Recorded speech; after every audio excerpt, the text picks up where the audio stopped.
Welcome to the following presentation of the Southeastern Conference on ESPN. Welcome to ESPN College Football Primetime, presented by IHG Hotels and Resorts. What a scene in Knoxville, the 8th all-time checker-kneeling game, and it's a rivalry game at that. Number 8 Tennessee taking on the Gators in front of about 102,000 on Rocky Top. The headlines for this game: will Florida, some signs of life. They've won back-to-back games with an off week sandwiched in between after losing 7 of their previous 8. As far as the Vols are concerned, they are coming off of a heartbreaker on the road last week against Arkansas. They need a bounce back tonight. The 54th all-time meeting between Florida and Tennessee, for a long time dominated by the Gators. However, a heavy favorite tonight, the Vols. We'll see how this one plays out. Bob Wischusen alongside Lewis Riddick, and Chris Budden is with us as well. You don't get penalized much for losing on the road in this league. It's like the NFL, and still ranked in the top 10 are the Vols. Having said that, though, they and their young quarterback want to bounce back tonight. Yeah, that young quarterback, Nico Iamaleava, he needs to have a bounce back game tonight. He needs to go ahead and really play well tonight, and it's important to him. He took last week hard in Arkansas. He knew that he wasn't really seeing the coverage changes clearly. He was holding on to the football. He wasn't throwing it with the kind of accuracy that you come to expect from someone who's just going to make his 7th career start here tonight against the Florida Gators. But he's ready, he's composed, he feels as though he has fixed some of the issues that he struggled with last week. The coaching staff expects him to bounce back in a big way. There are not many scenes that are better than this. Soak it in. A Saturday night under the lights. A checker-kneeling game here at Rocky Top.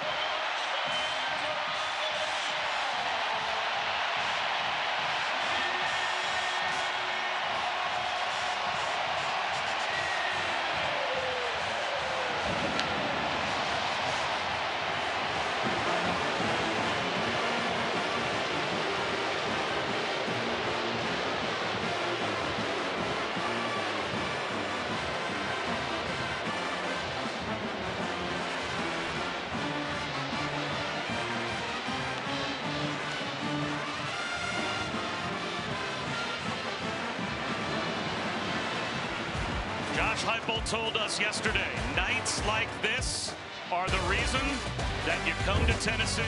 When you're in the middle of all of it, you see why. It's a real rivalry game, and we'll kick it off in a moment. Welcome back to Neyland, and welcome back to the SEC on ESPN. It is game time. Florida won the toss and deferred, so it'll be the Vols with the football. Bob Wischusen, Lewis Riddick upstairs. Chris Budden is downstairs. And Chris, if you're going to lighten things up for your young quarterback, lean on the run game. That's what the Vols will certainly want to do tonight. Absolutely. And their main running back, Dylan Sampson, is the voice of this locker room. And he challenged the team right after that loss in Fayetteville. He said, we played lackadaisical during the bye week. We just took teams for granted. And you cannot do that in this league. By the time they got to Monday, the message was more positive. He spoke to the team again. He said, listen, the good news is this is the exact same team before we left for Fayetteville. Let's not let 1 become 2, guys. We will see how that response registers tonight. It'll be a touchback to begin. And Lewis, your eyes go immediately where with Iamaleava and how his response surrounds and calms this offense? Well, number one, as it pertains to Nico himself, just how quickly is he playing, Bob? How sure is he in terms of his reads? Is he getting the ball out of his hands quickly? Is he holding it for a beat or 2? And a lot of that's going to have to do with, 1, the protection that he gets, and 2, are his wide receivers able to get open and create some separation for him? So let's just see how fast he's able to play and get that ball out. There were some injury concerns last week as well with Squirrel White and Brew McCoy, but they are both okay to go tonight, and that certainly will help Iamaleava to throw on first down. And he is already 1 for 1. Squirrel White, a slide and catch for a first down and a gain of 14. There you go. Run a little play action, get him out on the perimeter, change the launch point, get the ball out of your hands fast. They worked on it hard in practice. Speaking of fast, that is exactly the way they play. No gain. on the first running play to Dylan's first tackle. Yeah, winning the line of scrimmage for Florida is something that's going to be critical for them, run game and rushing the passer. They try it again with Sampson, and this time a little more success. He's got 4, so here's the first third down as Jordan Castell made the stop. This is where you're going to really see whether Nico really has right now really calmed himself down. He can read the coverage rotation pre-snap. Then when he gets the ball in the gun and he gets his eyes back up, does he see it post-snap? And then just decisive, let it rip. 2 receivers stacked to either side. Here comes a blitz off the edge. Iamaleava, well protected, finds the crosser and Squirrel White. Catch and run for a first down. Nice job by Iamaleava. He wanted to come down here to the bottom of the screen and then picked up Squirrel White, running that deep dig. Nice execution. They keep it up tempo, breaking a tackle to Sampson. Speed to the edge. Dives inside the 30 down to about the 26.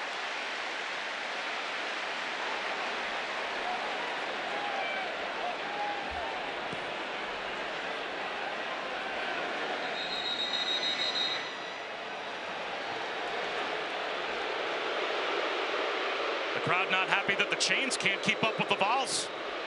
The officials have to slow things up just to get the down and distance markers accurate before the Vols snap it on second down. It's second down and 4. Yeah, they definitely want to keep it going. You know they can change tempos with the best of them in the country as far as putting that pressure on the defense, not letting them ever settle into a groove defensively. Gave the Gators a chance maybe to catch their breath.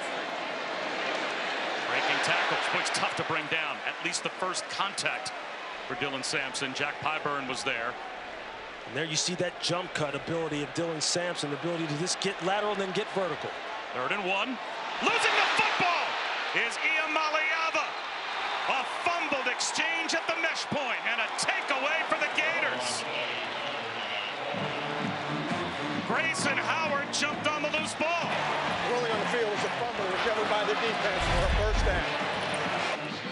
These are just the kind of things that you just can't afford when the drive has started off so nicely. You see Nico trying to pull it out of the belly of Dylan Sampson. Dylan thinks he's going to give it to him. You see he's just not sure with the ball handling, isn't secure with the ball handling, and this is one of the things he also talked about, the fact that he wanted to play a clean game, wanted to make sure that there weren't no self-inflicted wounds. And if you're Florida, though, right now, you're saying, hey, look, we know how to play this football team. We played them very well in the Swamp last year. We were able to beat them at the physical game, and we're going to take it to them again. Florida with their 2-quarterback system. They start with Graham Mertz. We will see the freshman DJ Lagway. It's been the first 2 drives for Mertz. Then they go to Lagway, back to Mertz for 2 drives. At least that's been the recent recipe for success. There's a quick slant, and already Mertz is 1 for 1 to Elijah Badger. Florida has their full complement of weapons on the outside now with the return of Trey Wilson, Aiden Mizell healthy, Elijah Badger.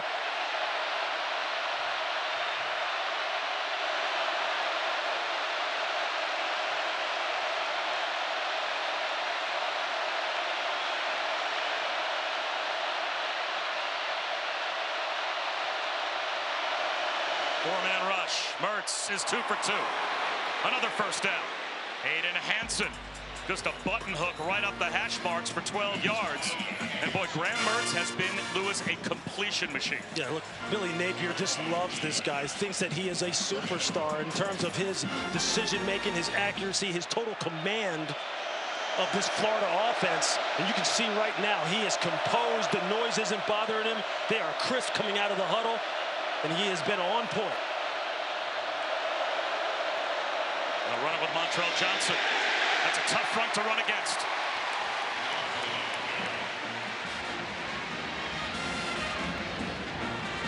Josh Josephs made the stop. This Tennessee defensive front is as good as they come. They have got some studs up front. Joshua Joseph, James Pierce, Amari Thomas at the linebacker position. They have got guys who can run and hit with Arian Carter and Keenan Peely. They are loaded, and they're going to need to be at their very best tonight. Pierce not getting the start tonight. Empty backfield. Second down and long. 5-man rush. Mertz escapes the pocket. Heaves it to the sideline. Just throws it away. Now it's going to be 3rd down and 11. There you see what happens with quarterbacks. No matter how good they are, when they get pressure in their face. That time came from Tyree West on a little stunt coming inside and just collapsing the pocket. Threw Graham Mertz's timing off. That's what this defense can do up front. Now you see James Pierce back in the lineup. You know they're going to put him in here in these kind of 3rd down situations when it's time to get after the quarterback, and he's as good as any in the country at doing it. Checker Nealon right now is Decibel Nealon.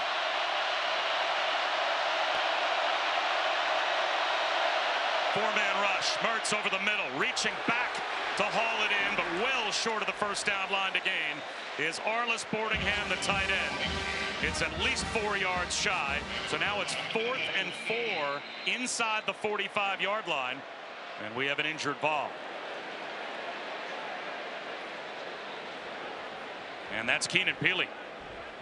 So that's the 5th year, really the 7th year senior, the BYU transfer. He's the rock in the middle of that defense. He's the green dot, and he is down. We are back. Let's check Lewis's keys to the game. Man, for the Florida Gators, Bob, it's about getting this running game going and controlling the clock, keeping this Tennessee offense off the field. Average 4.5 yards per rush. They're more than capable. Defense, dominate the line of scrimmage, both run and pass. Establish the run, get after the passer when they can. That's an important player, Keenan Pili. Looks like a knee injury. He very slowly walked off the field.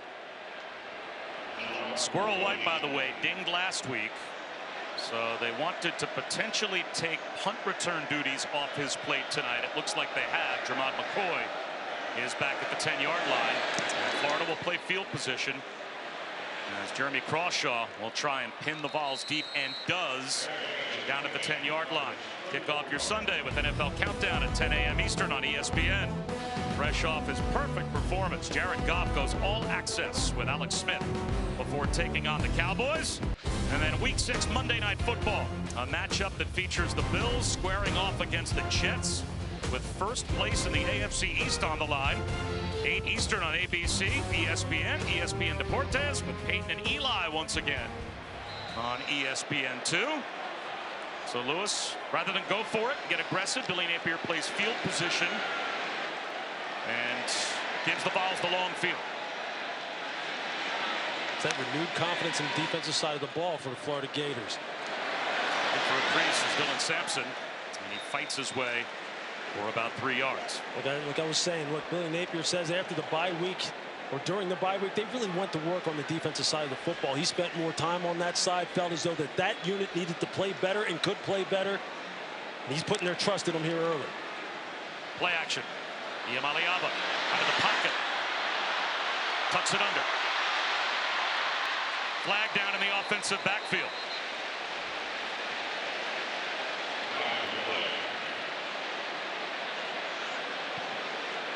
How does that argument usually turn out? Holding. Offense number 74. After this is still going. We play second down. They got the right tackle, John Campbell Jr. You're going to see him right here on your screen. Starting to lose the rusher. And as the quarterback starts to break the pocket, that's what happens. A lot of times offensive tackles get their hands high and up on the pads of the pass rusher. That time it was Cameron James, number 24. And these tackles are under the gun now for Tennessee here tonight. They have the spotlight on them because they didn't play very well last week in Fayetteville against the Arkansas Razorbacks. Gave up a lot of pressures. The pocket was just not secure. And they need to play better tonight. Going down inside the 5-yard line, fighting his way to the 5. At best is Sampson. Ryan Taylor. Good penetration to bring down Sampson. Now it's 3rd down and long, 3rd and 15 from the 5. Again, you're seeing that defensive front really get after it right now as far as their ability to get off the ball and play with physicality. It's the key to the game for them. Win the line of scrimmage. And they're going to run it again and play conservative. The crowd doesn't like it. Dylan Sampson gets 2, just trying to buy some room for the punt group. And the decision by Billy Napier to play field position and punt it down to the 10-yard line works perfectly. And now it will be Jackson Ross kicking it from the end zone. As you can see, they want to put this ball in the hands of the redshirt freshman, Ia Maliaba. They want to make sure that he can prove to them that he has kind of answered some of the questions that we have of him after last week's game in Arkansas. Line drive kick. DK. Fair catch right at midfield. No score. 8:06 to go in the first.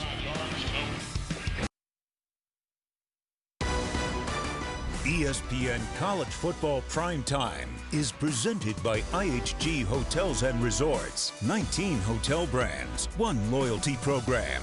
Download the app. And in part by Mercedes-Benz.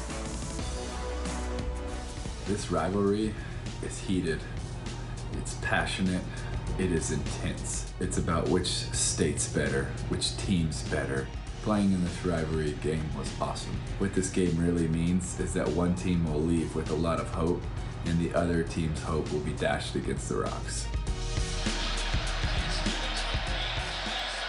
Rivalry games are great. Josh Heupel yesterday said, you know, if you go way back, the rivalry game for Tennessee might be Vanderbilt.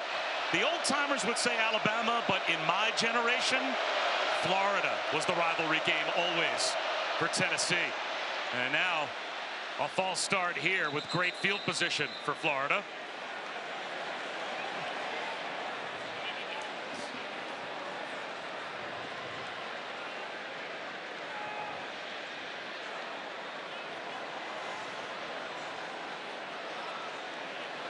So the crew's sorting out who this penalty is against.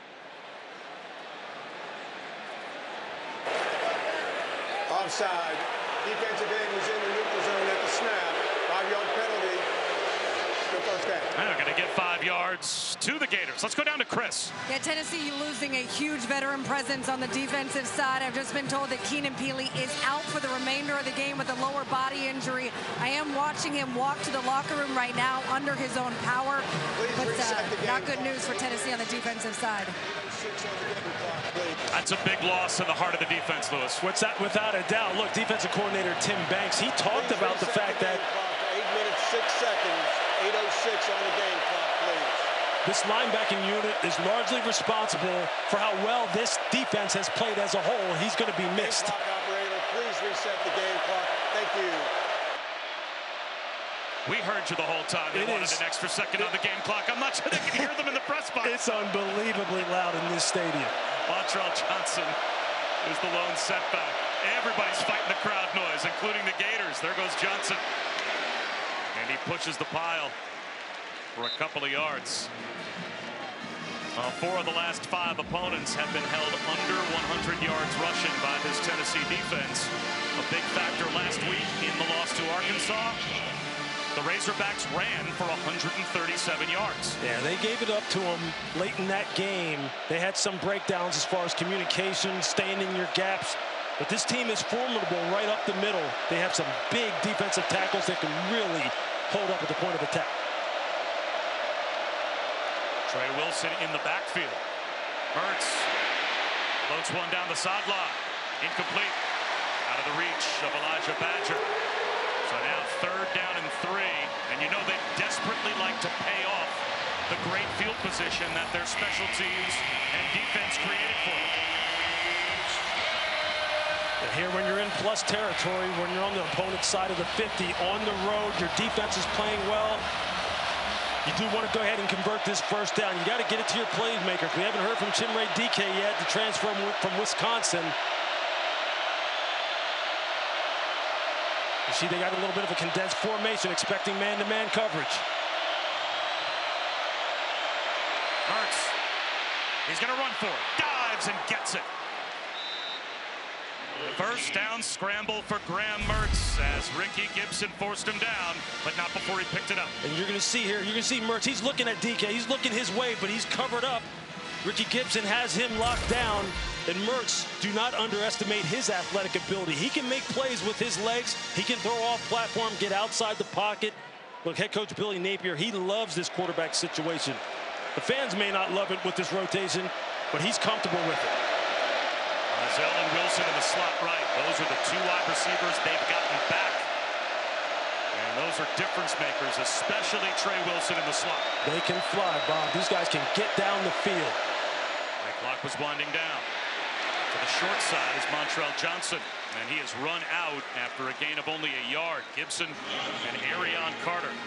The sophomore linebacker who played running back in high school was not really highly recruited. And they've really been amazed at how he has, with football IQ, taken to the position of linebacker at this level. Look, when you throw on the tape of this young man, you can see that football IQ. He is off the spot in an absolute hurry, and he will make a ton of tackles, especially now that Keenan Peely is out for the game.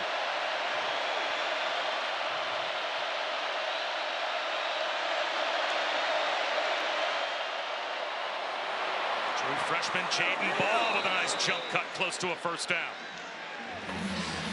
We were down on the field for pregame, and we were just marveling at the way these running backs are put together. Montrell Johnson, Jaden Ball, these guys are all 215, 220 plus.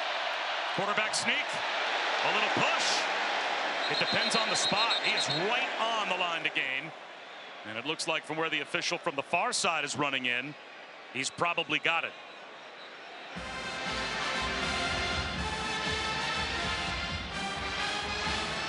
First down without measurement. We got another injury. And Elijah Simmons, it looks like, is down. So that's two starters for Tennessee in their front seven. They've already lost Keenan Peely, and now Simmons is down.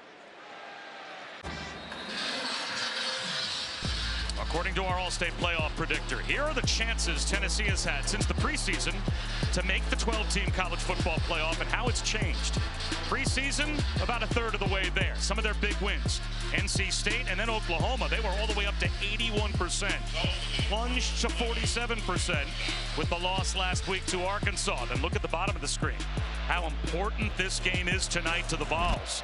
Lose it all the way down to 14% to make the playoff.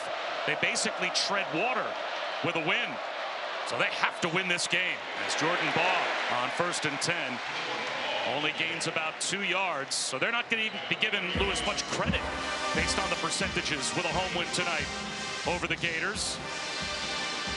And this is a rivalry game. Yeah, look, strength of schedule, so to speak, is going to be a big part of it all when it's all said and done as far as how this all plays out. Tennessee needs to be convincing. They needed to start fast in this game, and they haven't so far. They're on their heels here early. They fake it to Jaden Ball and slip a little screen in the right flat to Dike. He's about a yard shy of the first down. Chimere Dike, the transfer from Wisconsin. Quarterback Graham Mertz says that is his guy. That is one of his best friends, if not his very best friend, and he is someone who has produced for Florida here early in the season. Already has 15 catches, 277 yards coming into this game. He'll play a big role tonight. Ricky Gibson hurt on that last play, crawled off to the sideline. That's another injury for the Tennessee defense. Swapped under behind the line is Jaden Ball on 3rd down. Well, he lost about a handful. Omari Thomas blew that play up, as did the rest of the Vols defensive line. That's going to force a field goal attempt. I mean, you just see Omari Thomas with the penetration, the jab step, and then he just gets upfield. And watch Jeremiah Thielander as well. You see the linebacker number 22 who came in for Keenan Peely just fire through the A-gaps. And that's how you got to do it in 3rd and short situations. You've got to reset that line of scrimmage, man, and you've got to get in the backfield. The Tennessee defense stands up. Trey Smack from 42 for the game's first points. Effortlessly knocks it right down the middle. So the Gators are on the board. And now a quick word from Verbo. Defenses so far have been stingy, and that really showed in the... Done? Look, if you want a house without a host, you should have booked a Verbo. Like I was saying, both teams have really good defenses, and it really showed in the second half. What a scene. How great is this? Look, When they started playing Rocky Top and the teams were running out and Tennessee ran, I'm sitting there getting goosebumps. Like, this takes me back to my childhood. This is what college football is all about. If you could see, folks, what we're seeing from our vantage point right now, the colors, the spotlights there, you see the band on your screen. I mean, there's just so much pageantry. 29 is now wearing 38. And number 0 is now wearing 32. And excitement in this town. I mean, this is big time. Big time SEC football on a Saturday night. This, when I talk about calling live games being the pinnacle of broadcasting, Bob, this is pretty darn good right here. They had a bunch of recruits down on the sideline, did Tennessee. It's not hard to understand when you see this scene why. I would want a recruit to see this too. If you come to Tennessee, you get to experience this. You leave out of here as a highly recruited young man, you're going to have a hard time topping this. It'll be a touchback, our first opportunity to check in with Matt Barrett.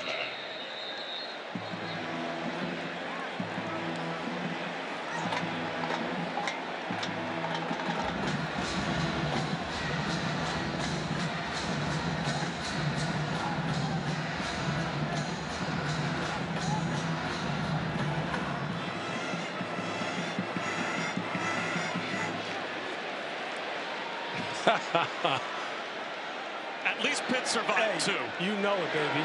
You know it. You know what kind of roll they're on. Can't ruin Lewis's night, even with a Penn State survival. Jet sweep, Brew McCoy. You'd think a Penn State survival might make Lewis sad, but nothing can make Lewis sad. Look, I didn't even hear that survival. I didn't even hear that part of what Matt was saying. I know what he was saying. You're not going to bait me, dude. I get it. I get it. Pitt's got their own program going on, just like Tennessee does right now, as they try to get this thing going and get some points on the board.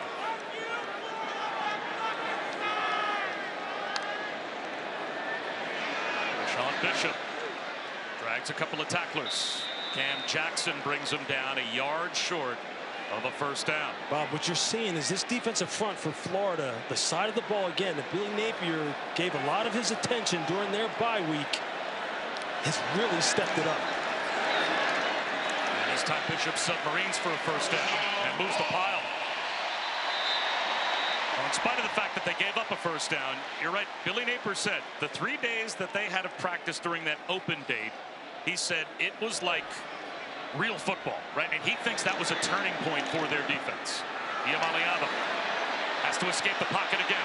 Out on the edge, there he goes, flag down. He's across the 50. The crowd loves the run. We'll see if it comes back. And the offensive line with shoulders slumped tells the story. Holding. Offense number 53. 10-yard penalty. Replay first down. You see they're going to get transferred Lance Hurd right here, the left tackle, number 53. Again, those tackles that were under fire after last week's performance in Arkansas. You see again, when the hands get high on the shoulder pads and they start to lose control of the defender, that's the natural instinctive reaction, is to grab. And those are the kind of things that just drive Josh Heupel and all head coaches nuts, because those are the things you can control. And you can't have self-inflicted wounds in a highly contested SEC matchup like this.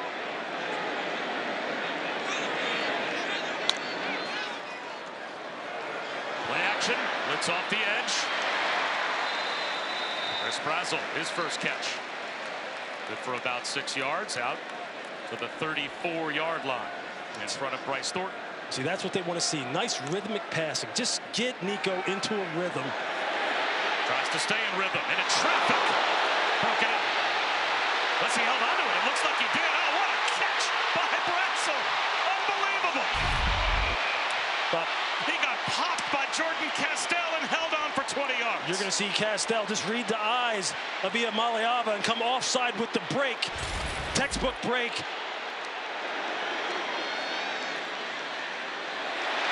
Squirrel away down the sideline. Another first down for Tennessee. See, this is what Josh Heupel wanted to see. Now they're into a groove. Now the quarterback is starting to see it clearly. He's letting go of the ball, trying to throw with anticipation. Another play action fake. This time he goes down. The pocket collapses. And the sack. Devin Moore came off the edge. That's what Florida wants. They want to make Nico hits with the football. You're going to see it here. He wants to let it go now. He has to pull it down. His eyes come down. And now that's when the pass rush for Florida can go to work. And Jaden Robinson got home. Look, this defensive front, their top 8 players on the defensive front played against Tennessee last year in the Swamp. They know what it takes in order to win a game like this, albeit on the road. And they're going to have to come up with more plays like that. Another blitz. Another sack. Tyreek Sapp will end the quarter with back-to-back sacks for the Gators. This is the end of the first quarter. 3-0 Florida, and their defense changing the game. Your defense has held them. They get that sack there. What's allowed them to be able to hold Tennessee's offense in that first quarter? Well, we got to play the normal downs well to create some passing situations so we can go pressure the guy, right? So we've done a good job creating some TFLs. We tackle well on the perimeter. And then when we got them in the passing downs, we've been able to finish on the quarterback. I appreciate it. Thank you. Thank you. When Tennessee has given Iamaleava time, he's 5 of 5, 79 yards, and they've had a couple of long drives. One, they turned it over, and this one back-to-back sacks to end the quarter. Short-circuited out near midfield. Now 3rd and 26. Pocket collapsing again. Iamaleava down again. And Tennessee will have to punt from midfield. Jaden Robinson all over Iamaleava again. And George Gums might share that sack. It's just the pressure inside. They ran a little twist stunt inside. You're going to see it right here. You're going to see them loop here. And then what winds up happening is the pocket starts getting collapsed. Nico's eyes have to come down, and then the outside rushers can just retrace their steps, finish with the sack.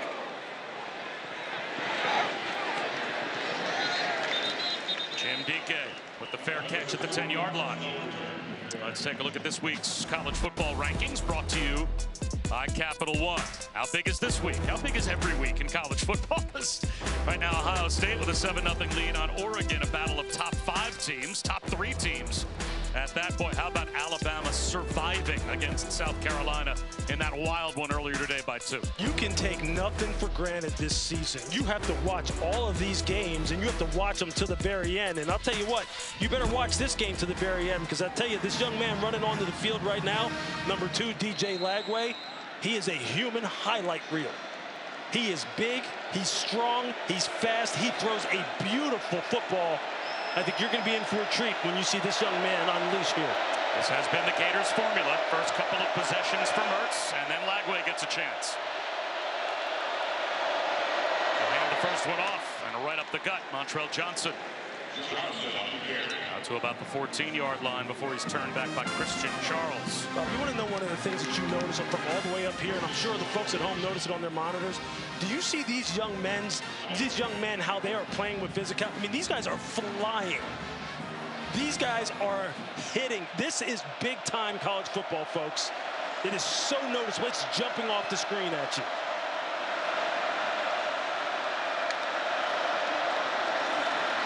Lagway bullets one up the sideline.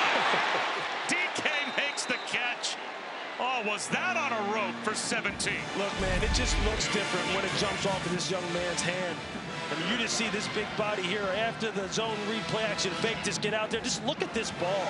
It's effortless, and it's right on time. All Chimere Dike has to do is put his hands up. It's just like handing it to him, like he walked down there and handed it to him.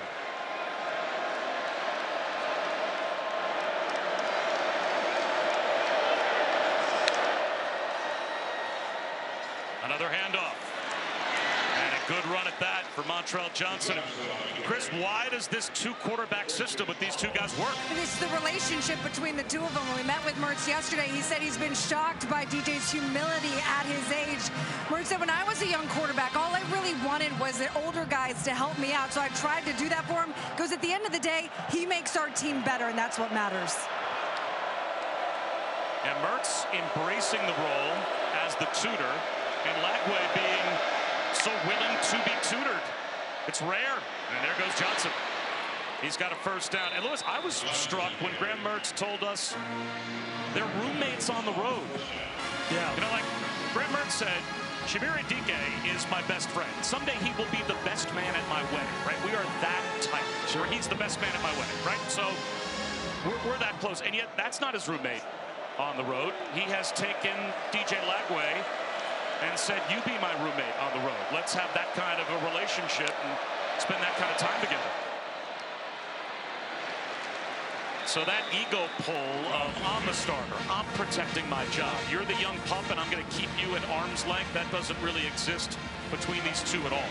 Yeah, it's something that really surprises you in today's day and age in the NIL era, where when players don't get what they want, if maybe they are in a 2-quarterback system and maybe not getting the reps that they want, they would be in the transfer portal quickly.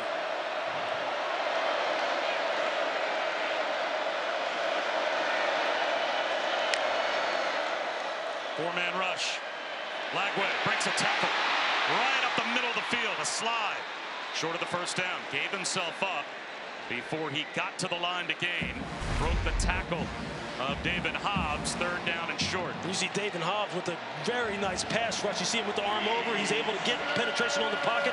But Lagway says, hey, look, dude, no problem. No problem. I'm 6'3", 240 pounds. You ain't going to get me down with just a hand on my shoulder pad. This young man is special, and this Tennessee defensive front is going to have to bring their very best against him all night. Third and one. Lagway, easy flip in the right flat to Boardingham. Catch and run for the big tight end and a first down.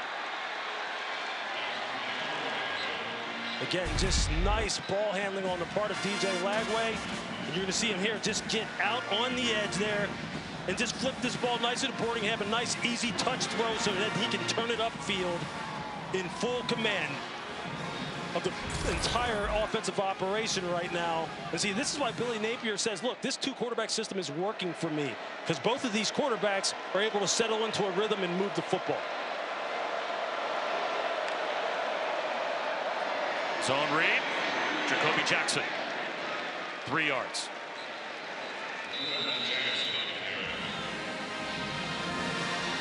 In the same formula that they used a year ago. They want to be physical up front, attack the edges, run the football downhill, get these big backs going north and south. Jacoby Jackson, the smallest of the three, who you'll see at 208 pounds. They have got some tanks in the backfield, and they're going to throw them all at the Tennessee defense tonight. And they bring that whole offense back into a phone booth again.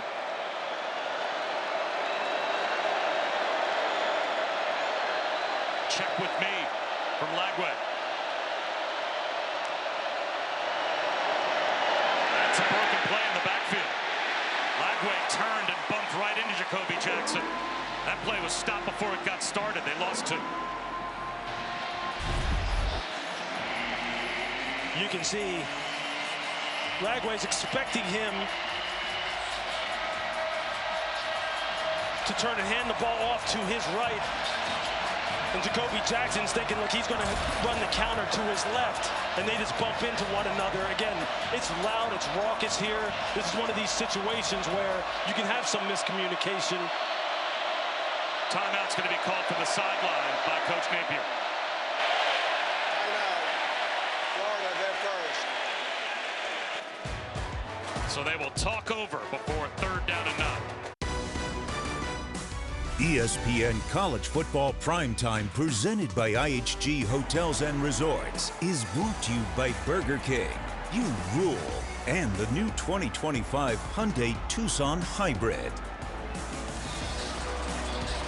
The 8th all-time Checker Neyland game, 102,000. It's pretty simple. They have a website. You go to the website, put in your section, and they tell you wear white or wear orange. Follow the instructions. And we get this look, one of the great looks in all of sports after the Florida timeout. Let's see, Lewis, how they handle 3rd down.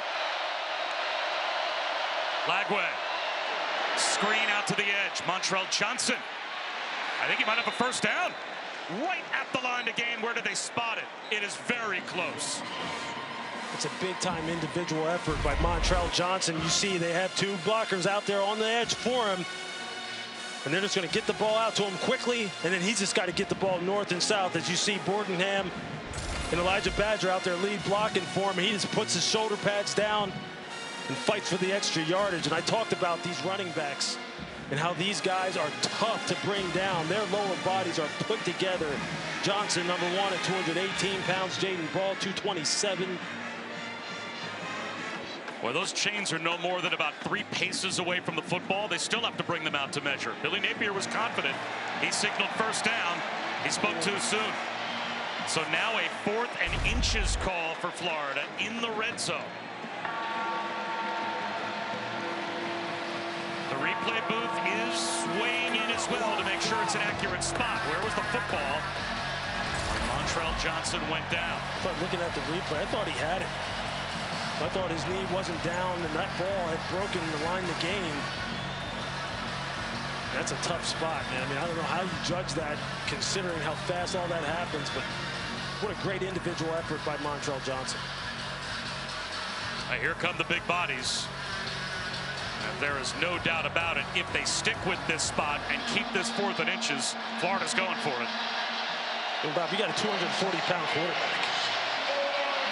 And a 216-pound tailback right behind him or right next to him, maybe to help push.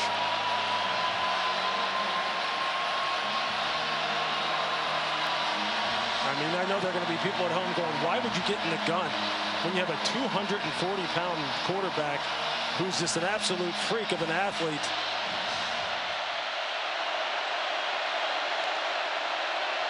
They're going to try to get it with speed. Trey Wilson brought down. Ricky Gibson. And that's exactly why you should go ahead and put him under center and let him run the quarterback sneak. Ricky Gibson, again, he trails this motion across the formation and comes like a rocket ship to prevent Florida from picking up the first down. One of my best friends I fish with a lot in the off season, his family owns a, sorry, it troubles me a little bit. His family owns a farm. They've lost 4 houses on that farm that were swept away by what was about a 6-foot wide creek. Just to see the videos and everything, you know, we were able to drive up there yesterday, and you're just driving up the mountain and you look off the side of the road, there's a car wrapped around a tree. There's a house that's been completely ripped off its platform. There's a lot of people up there that need help. It's just really sad to see what's come to the region. The day of the loss to Arkansas, Dane Davis drove back to his hometown in Bluff City, which is in northeast Tennessee, an area affected by Hurricane Helene. He personally delivered groceries and supplies to neighbors back home and has raised over $10,000. Heartbreaking scenes. Deep shot. Incomplete. Niamaliava took a shot to Squirrel White. Adam behind the Florida defense and just missed. And Squirrel White's hurt. He's going to have to come off. And you saw Squirrel White. He got behind the secondary, man. He was rolling. And as you see, Niamaliava just roll to his left, a little half roll. And he's able to get down the middle of the field. He just puts this on him in 6. Because he was behind Jordan Castell, number 14, who came into your screen late. Big missed opportunity coming right out of the gate here.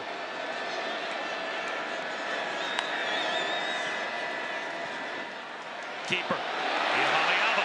Terrific ball fake. He froze the Florida defense and found a running lane for a first down. And there you see the misdirection in the backfield, and the quarterback keeper, the tight end leading around the edge. Maybe we see more of that here tonight. And Sampson. That one was the key for that Florida defense. Cam Jackson brought down Dylan Sampson behind the line. Again, the interior defenders for Florida just continuing to show up in this game early. Try a straight ahead dive. And Sampson is tripped up by TJ Searcy. That'll be 3rd down and at least 7. And what did Billy Napier talk about with Chris Button? He said, look, we got to do our work on the early down so we can get into a situation where now we can pressure the passer. Here you are, 3rd and long.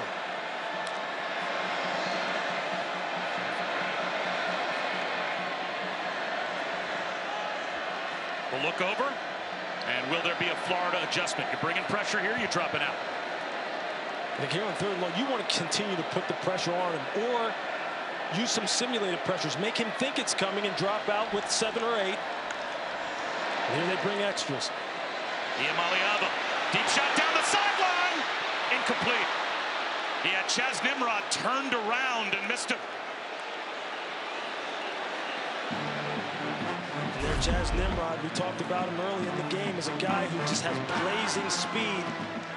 You're going to see him there in the slot. He just runs a go route and he just breezes right past Aaron Gates. This guy has home run speed. Nico's just got to put this on him. He has plenty of time in the pocket, has a clean look at it, leads him too far outside. Another missed opportunity down the field. So Florida will have the football back at their own 20-yard line when we return. Welcome back to the SEC on ESPN. And just up the road from Knoxville, in Asheville, across the border, folks were devastated by the impacts from Hurricane Milton. And of course, Helene obviously devastated that area. Milton, the latest to hit Florida. You can help people affected by both hurricanes by donating at redcross.org/ESPN. To help the Red Cross respond and help people recover, please give whatever you can. Abu Shuzan, Louis Riddick, and Chris Budden back on Rocky Top. Graham Mertz back in the game as he takes over at quarterback. Play action, flips one on the right flat. Aiden Hansen, catch and run first down. They have used their tight ends and used them well. And Florida has done a good job of making this an NFL-type first half, Lewis. But they do as good a job as anyone when you talk about NFL-type first half of using motions and ball handling to get defenses out of sorts. Screened to Trey Wilson. And look, I know what you're talking about as far as an NFL-type first half. It's been a battle of field position, great defense, trying to protect the football. Points are going to be at a premium in this game because they're going to be hard to come by. You got to like this Florida defense, Florida offense in terms of its structure and how they try to attack. They give defenses a lot to think about.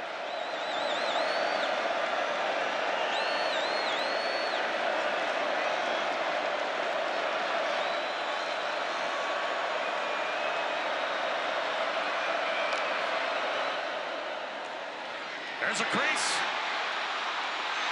Oh, that run from Montrell Johnson. Oh, did he finish with authority to the 38-yard line? A gain of 23, and he knows it. You just see the double teams at the point of attack. Just look at it all here inside. Look at how they're able to get movement. And both the interior defenders wall them off, get pushed at the point of attack. Look, I could run through that hole. It may not have been as successful, but I can do that. Another shot inside the 25-yard line. Another tight end catch for Arliss Boardingham in front of Andre Turrentine, who got run over by Montrell Johnson on the last play. 18 more, and with the lead, Florida in the red zone. There you see the effects of play action. You're running the ball effectively, you're going to have some passing windows open when you use play action. There's a perfect example. Johnson breaks a tackle. Inside the 15, down to about the 14, maybe the 13-yard line before he finally is finished off after a gain of 7. You see just how strong he is. Like Joshua Josephs, the defensive end for Tennessee, had him in his grasp. He just runs right through those arm tackles. You are not going to get these Florida backs down easily. They showed last year this team played the same way with the same kind of mentality on offense at the Swamp, and they're doing it again here early on. The physical downhill running.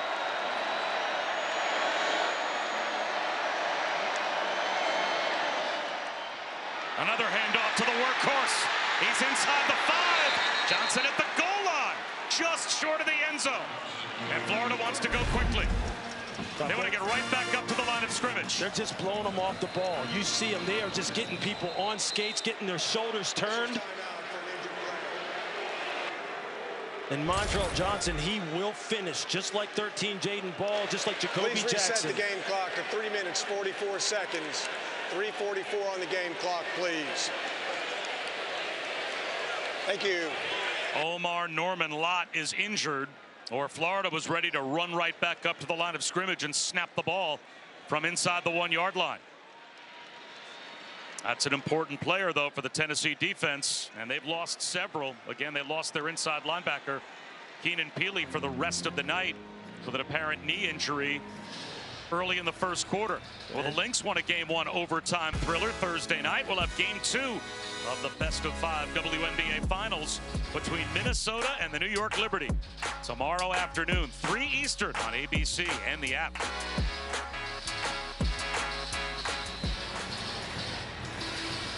There's a first-round pick trotting back on the field. They need to stand up now. Yeah, he is special, and he's going to need to have a special game as you see Omar Norman-Lott coming off the field. But James Pierce is going to have to make his impact on this game. Had one of his best games of the season last week at Arkansas. As far as playing the run, which they challenged him to be even better at that than he's been in the past. And he is a dynamite pass rusher. Hurts, quarterback sneak, hoping for the push at the goal line. No signal. Did the ball pop out? Tennessee thinks it came loose. They've got a takeaway. Did James Pierce rip it out? Mertz lost the football at the goal line on the quarterback sneak, and it looks like James Pierce may have recovered. Yeah, I think they're going to take a look at this one. I think Mertz's knee may have been down. Field is a fumble recovered by the defense for a first down.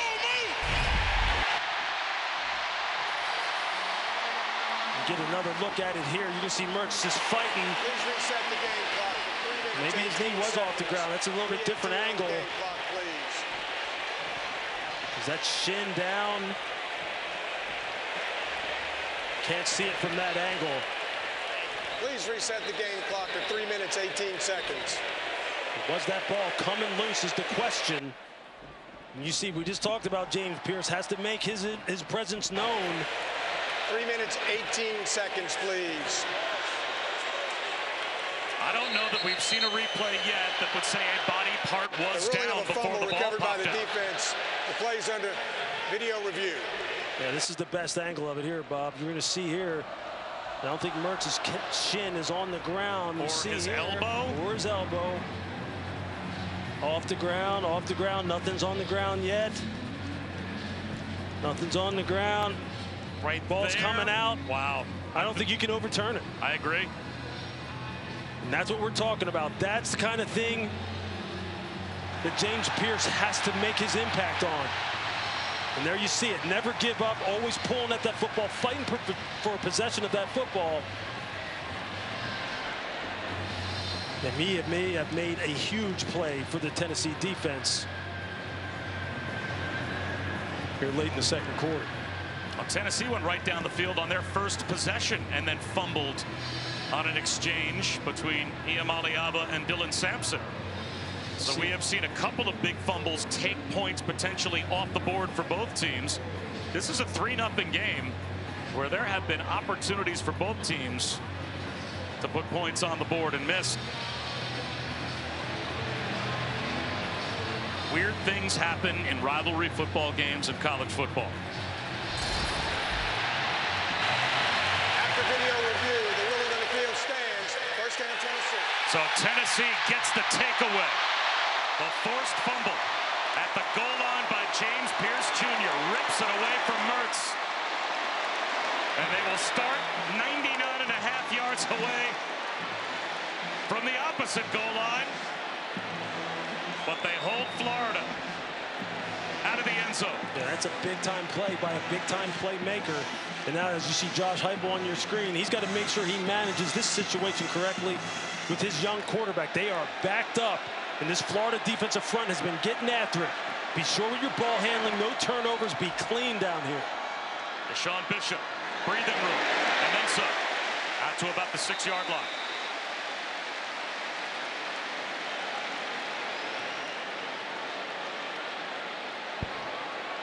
Let's get some breathing room now so you have some room to work. Deshaun Bishop joined Tennessee as a preferred walk-on. And now he's out there toting the rock with their season potentially on the line inside of 3 minutes to go in the first half. Big third down here, 3rd and short. Got it again. Close to a first down. Looks like he's short. And if so, with 2:29 to go, you wonder if the Gators might call a timeout, save some time for their offense. I think they will. Hey, Bob, you talked about it. We brought it up numerous different times. This is a pro-style game. Reset the game clock to 2 minutes, 28 seconds. 2:28 on the game clock, please. This will be a 30-second timeout. Thank you. So the Gators defense, after their offense coughs it up right at the goal line, goes out and does the best possible thing they probably can do, and that is force a 3 and out, and maybe they get their field position right back for their offense. Yeah, this is complementary football at its best, right? I mean, they understand where they are here in this hostile environment. They need to play it close to the vest a little bit. Make sure that field position and ball security are something that is emphasized, and field position right here is going to be key. Because, look, their offense has moved the football. They moved the football up and down the field. And Tennessee has had some success, too. You want to get another crack at it here before the half. You have plenty of time to do so. It's a 3-0 game. Yep. But how much confidence do you think might be building on the road with the way the first half has played out for the Gators? And how much doubt maybe in the minds of this Tennessee offense, considering last week they also couldn't put points on the board against Arkansas? And is there a chance that on 4th down from inside their own 11-yard line, Tennessee's going to go for this? Wow. Is this a hard call? How about the guts shown by Josh Heupel? Deshaun Bishop picks up a 4th down conversion inside their own 15-yard line. Bob, that's one of those moments of truth. He's saying, look, offensive line, look, enough. You're going to have to move the line of scrimmage. We cannot give this Florida offense another crack at it here before the half. We're better than this. I'm challenging you right now. Take the game in your own hands and move somebody. This is the 2-minute timeout. Down to the 2-minute timeout. That's got to be about as gutsy a coaching decision as anyone has had this season.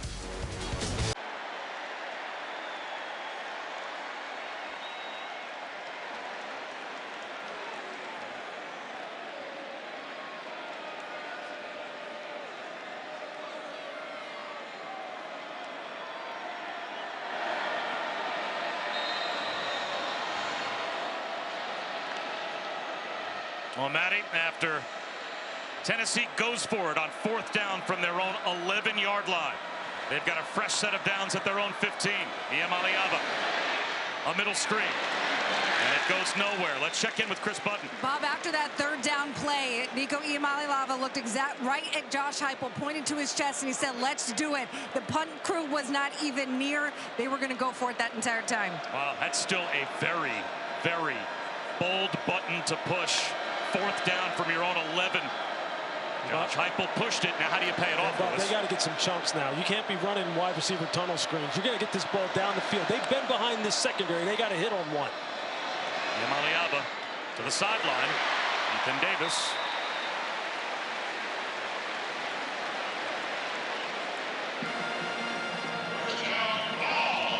That's a first down. Stops the clock with 1:22 to go. And you see Florida playing that too high look that we talk about all the time, 2 safeties deep. And now you see they're trying to spread them out, see if they can get somebody one-on-one down the field. Pass protection is there, but an interception is thrown by Iamaleava. It is picked off by Sharif Denson.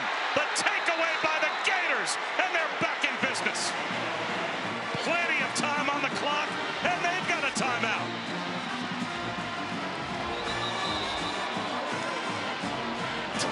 Textbook zone coverage by Sharif Denson. You're going to see it right here.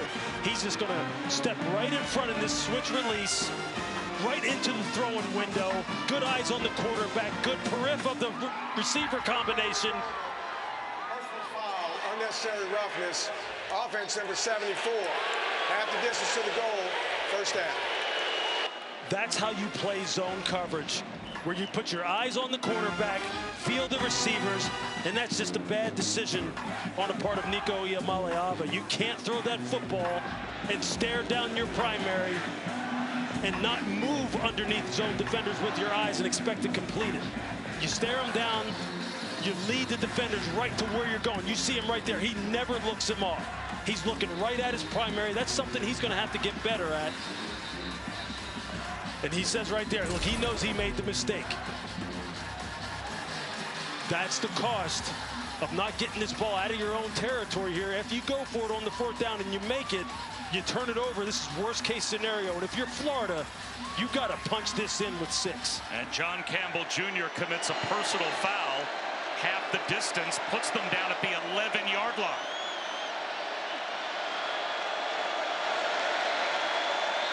Hurts fumbled at the goal line to give Tennessee the ball back. Ball start. Offense number 75. 5-yard penalty. Still first down. And now Cameron Waits will cost the Gators 5 yards. That's their first penalty. It's like this is when coaches want to run out on the field and just kind of shake everyone and be like, think, keep your composure, just sit in there. We know what we're doing. Let's not hurt ourselves. It's a golden opportunity.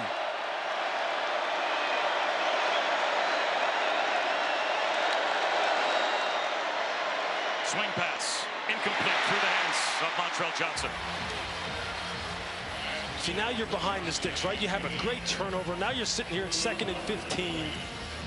And it's just one of those situations where now, like, you're kind of behind it. Now the field is condensed anyway. It's hard to move the ball down here, especially when you're talking about throwing it. You ideally want to run the football down in here because there's just not a whole lot of room to work. And when you're talking about the red zone, 3 possessions for the Gators, 0 touchdowns. They've got to start capitalizing.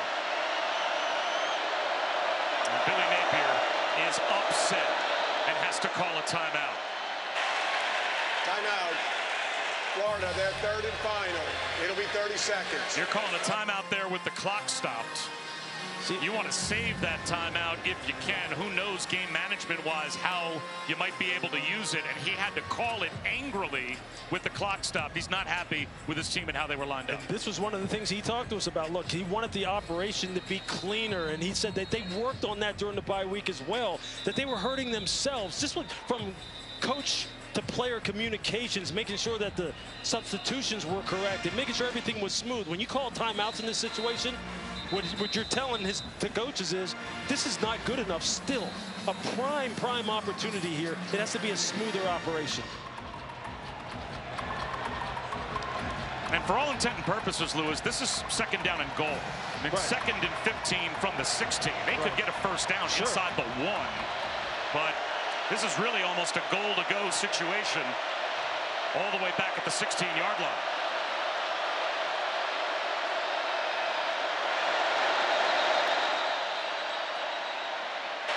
Timeout called by Tennessee. Tennessee, they're first. It'll be 30 seconds. Well, this has been a first half of miscues on both sides as to why we have only a 3-0 game. But you talked about an NFL-style game. The miscues in NFL games really are what determine success and failure. And here it's doing the same thing. Ball handling on the part of Maliava. James Pierce with the big strip of Graham Mertz down as the Florida Gators are going in for the touchdown. And then after converting on the 4th down, Nico again staring right at his primary receiver, turns the football over deep in his own territory. And now the defense for Tennessee is going to have to stand up once again. Somebody's going to have to make a play so they can go in, maybe just at a 3-point deficit. We can talk about the miscues, but both of these defenses in the first half deserve credit as well, because both have had to deal with sudden change. Both have had to deal with field position that has been disadvantageous. That's right. And both have gotten stops. No question.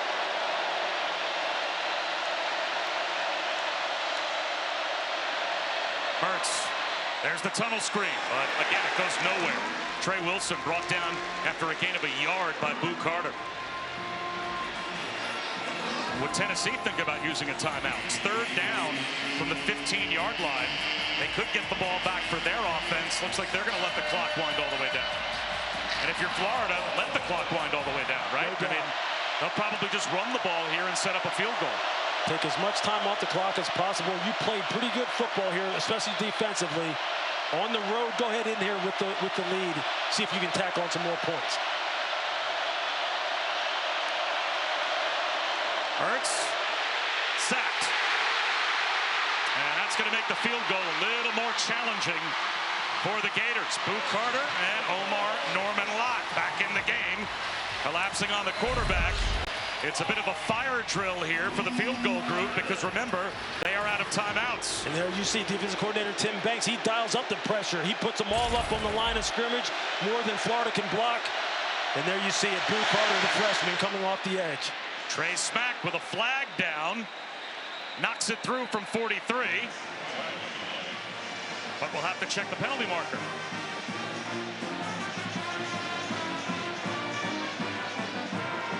Well, the field goal was good.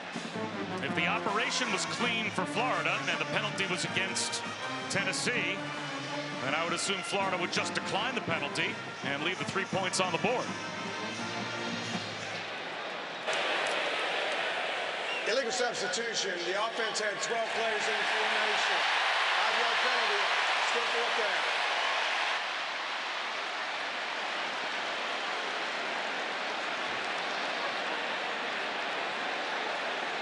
You see it, they just had one too many people.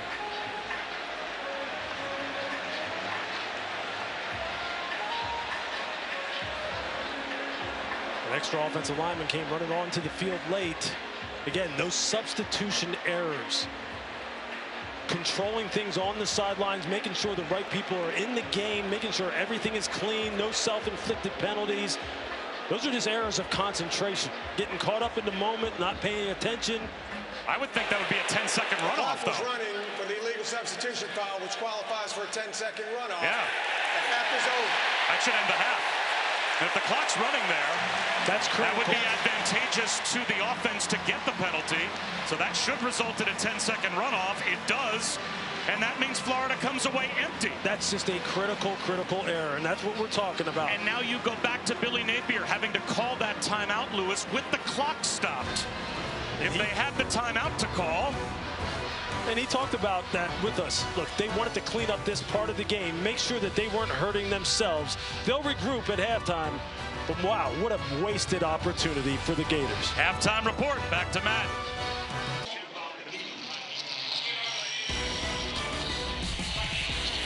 Welcome back to ESPN College Football Primetime, presented by IHG Hotels and Resorts. You're watching the SEC on ESPN. Set for the start of the second half. There could have been many more points on the board, both ways in the first half. Tennessee and Florida set for the third quarter. The Gators with a 3-0 lead in this rivalry game. Bob Wischusen here with Lewis Riddick. Chris Budden is with us as well. Well, you asked the question in the open for a young quarterback, Nico Iamaleava. Would he settle down after the up-and-down performance last week at Arkansas? What'd you see in the first half? Look, he started off fine. Look, they really had some nice pass plays going on. He was seeing the ball go through the hoop, to use a basketball analogy, throwing the football with clarity, with accuracy. And then he had the miscue as far as the exchange issues that he had with Dylan Sampson, and that seemed to unrattle him a little bit and really unnerve him some. And then he has the interception where he's staring down the primary receiver. And I think here in the second half, it's going to be important for Josh Heupel to just get him going early again, get him back in that groove. See the ball go through the hoop again. Some nice, easy completions. He's got to hit on some of the big plays down the field. They've been there, and he's been here. This is how the game started for them last week. Got shut out against Arkansas, came out in the second half, ran the football more, and gave themselves a chance to win. Look, Nico's a great young man. He will respond favorably. And Dylan Sampson in the first half, 9 carries, 19 yards. So the run game has not been there to support him either. Deshaun Bishop, 6 carries, 22 yards. He is Tennessee's leading rusher.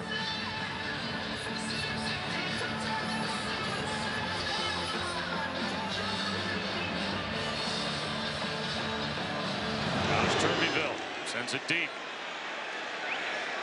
And it will be a touchback. Well, there were mistakes made by Florida as well. Time for our drive recap. Covered by Geico. And there were 3 drives that ended without points that could have put points on the board for the Gators. Yeah, that was one of the most puzzling calls right there. The jet sweep to Trey Wilson, that they don't pick up the first down. Then you see Graham Mertz. He's really trying hard to get that ball over the goal line. But James Pierce comes up with the fantastic play. And then here, just an operational error as far as not having the proper amount of guys on the field. They have too many. They have the 10-second runoff. And these are the kind of things that Billy Napier, he talked to us about, that he wanted to have cleaned up. He thought he had them cleaned up. Blindside block, receiving team, 15-yard penalty, first down. And now they commit a personal foul. A blindside block on the return, even though it was a touchback that sailed into the end zone. So this will hurt the Gators field position-wise to begin the third quarter as well. And see, these are the kind of things that coaches just don't coach. You can't fumble at the 1-yard line going in.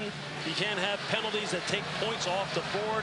Once you get down inside the red zone, you've got to score. And then for Tennessee, you have the fumbled exchange. You have the interception by Nico. And then the penalties. Just got to clean it up in order to give yourself a chance to win. Let's check in with Chris. Yeah, Josh Heupel almost joking when I asked him what he needed offensively, and he's like, let's start with this, cut out the holding penalties, block better, be more accurate with the football, hit the matchups on the outside, oh, and take care of the football. If we can just do some of those, we'll have a much better second half. Well, DJ Lagway starts the third quarter. Just for starters, huh, Chris? If we can just take care of some of those.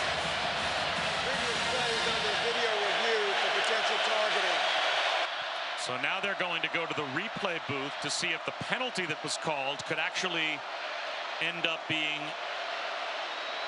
judged as a targeting call.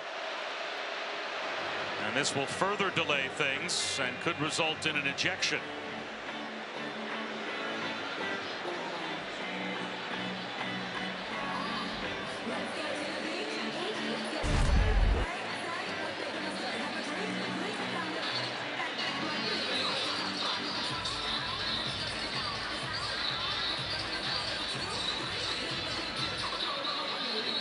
Coming across the formation. That's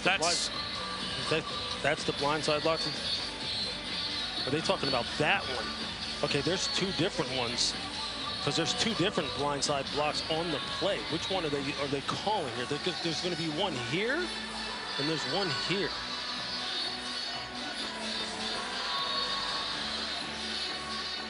And I'm not, okay, which one are they taking a look at here? And I'm not sure that either would necessarily qualify as targeting. Forcible contact to the head or neck area of a defenseless player. Neither was crown of the helmet. Correct.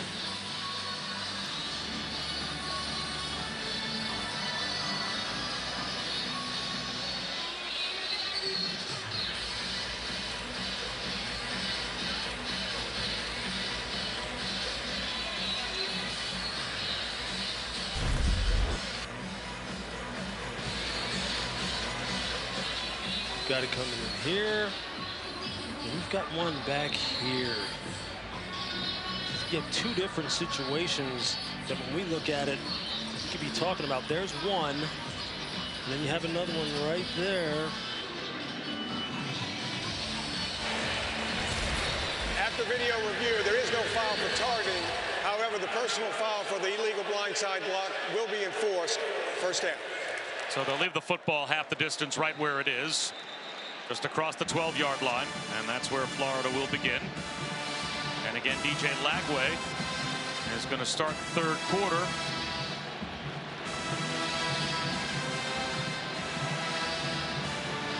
And we'll see what the plan is for the Florida quarterbacks going through the second half in a low-scoring game. There's no question that DJ Lagway looked good when he got his opportunities in the first half. You saw the arm strength, you see the mobility in the pocket. But I think if you're Billy Napier at this point, you just need somebody to get your team down the field and convert and get you in the end zone and get 6. And if that means disrupting the rotation, then you have to disrupt it. They need to score points. 102,000 bearing down on 2 true freshmen. Play action. He squeezes one in, hoping for Trey Wilson, and that's broken up. Will Brooks knocked it away from number 3. And that's just a heck of a job of Will Brooks coming down on this rollout. And you see the left hand He's fighting the pocket of Trey Wilson, trying to strip the ball out of there. That's just a good defensive back play. Will Brooks, just a steady presence in the secondary for Tennessee. You'll see him all over the field making plays like that. Freshman at quarterback, freshman at tailback.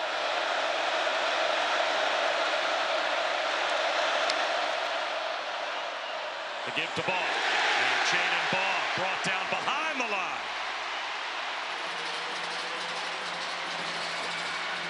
Bryson Eason there first. Bryson Eason to split the double team. I mean, that's a big boy play right there. That's the kind of effort they need out of this Tennessee front. And they've shown it to you in spurts that they can make big plays with the best of them. You saw what James Pierce can do already with the forced fumble down on the goal line. Now they need to come up with a stop here and play that field position game that we've been talking about. 3rd down and 12.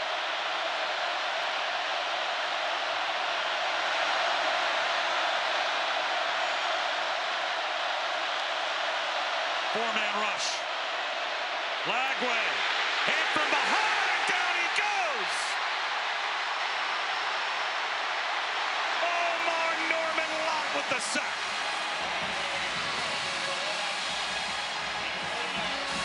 We talked with defensive coordinator Tim Banks about Omar Norman Lott, the fact that he has what they call a twitchy body. And watch him just continue to work on the pass rush. Watch his hands, they never stop moving. Watch, he's fighting, he's pushing, and then he's able to get clean, flatten down the line of scrimmage as DJ tries to work up in the pocket, and he finishes. Guys who can rush on the interior like Omar Norman Lott, those are guys who are going to get chances at the next level in the NFL. You rush the passer like that, you're going to get your name called. The NCAA career active leader in punting is Jeremy Crawshaw, trying to change field position. Jermon McCoy, fair catch, and the crowd was hoping for a return. Not many orange, blue, and white around him, but he made that fair catch, a 52-yard punt from the back of the end zone. Pretty good job from Crawshaw. Well, here are the first half drives for the Vols, and they did not get much work done really outside of moving the ball and then turning it over a couple of times. Yeah, they just got to be clean. Once you get down in the red area, you got to make sure that if you're Nico Iamaleava, you just have to be sure with your ball handling in the backfield. Don't lead defenders where you want to throw the football. Use your eyes. Be good with your eyes. He talked about that. Let's see how he starts here in the second half. Sampson to midfield. That's one of his better runs, and that says a lot about how well the Florida defensive front has played. Sure, look, and these guys are studs. They have NFL bodies on that side of the ball. They know how to play big boy football. They give it to him again. Spin cycle, and then he gets racked up at the line of scrimmage. Jaden Robinson, Jack Pyburn, they were both there, so now it's 3rd down again. And there you see just the amount of disruption on the interior. Caleb Banks, number 88, probably their best down lineman that they have on the roster, just creating havoc. Now you're here in a 3rd down situation.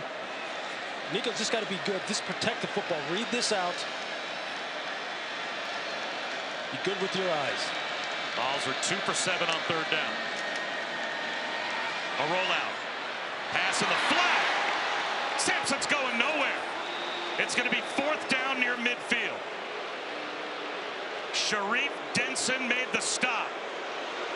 And it looks like the punt group is forming up. Great field position for the Vols. And another stop for the Florida defense. A 3 and out.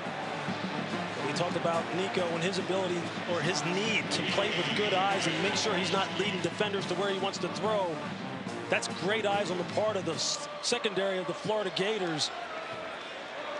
Great breaks on the throw, solid tackles in space. And the Gators not even rushing the punter, just guarding against a fake. Dike, fair catch at about the 8-yard line. Good punt by Jackson Ross of 43 yards. So it pins Florida deep again. But the Gators defense shutting out Tennessee. It's the Taco Bell Live My Student section. Packed, as always, at Neyland, and all season long, student sections across the country are competing to be the Taco Bell Live My Student section of the year. Download the Taco Bell app to learn more. We have a lottery to get into the games. And it went fast for this one as they checker Nealon tonight. And they are bearing down. Now on Graham Mertz back in the game at quarterback. Worst starting field position for the Gators, their own 8-yard line. They run it into the heart of the Vols defense with Montrell Johnson Jr. And Jalen Smith makes the stop. Really seen the Tennessee defensive front just pick up the intensity in terms of trying to play on the other side of the line of scrimmage, on Florida's side of the line of scrimmage, and not let these big backs get ahead of steam coming downhill. 3 tight ends, all bunch left.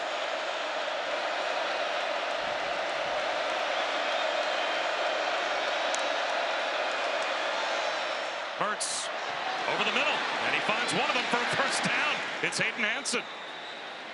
So hard to diagnose that bunch set with those tight ends, Lewis, and that time Hayden Hansen fooled them. Yeah, when you're in zone coverage like that, you got to read that out quickly and try and find your match before the quarterback can get the ball out of his hands, meaning that's called zone man matchup. It's zone initially, then you match up man once the route's declared. But you see how quick Graham Mertz is with his decision making. Play action. He's under pressure. Mertz feels it. Across his body, he's got a wide open DK. Hit from behind, the ball pops out, but it's out of bounds. Safely along the sideline. So Jim DK, who Graham Mertz said is his best friend. They played 3 years together at Wisconsin before coming together to the Gators. Watch the effect that the ball handling has when you've been running the football effectively. You see how the second level defenders are all up in the line of scrimmage. Look at all that space for Jim DK to work with. That's the effect of running the football and how play action just helps quarterbacks out.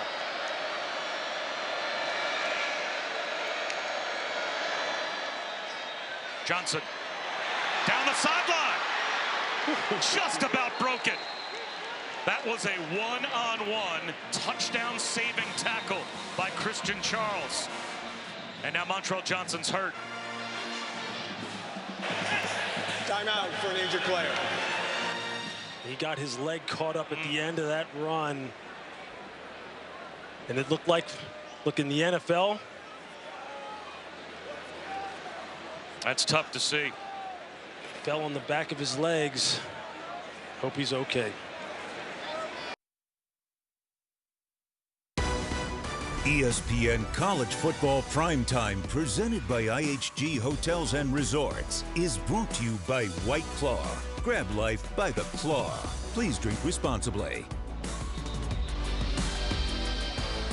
Montrell Johnson Jr., Lewis, has been the most effective runner in this game tonight for either team, and he's limping off with a left leg injury. Yeah, you see Christian Charles, he takes a good shot from Johnson. He's just trying to hang on, but you see the effects of why they're trying to outlaw hip drop tackles in the NFL. And I'm not saying that that was intentional in terms of his tackling technique, but you see how dangerous it is when guys swing their bodies around and fall in the back of the legs of runners.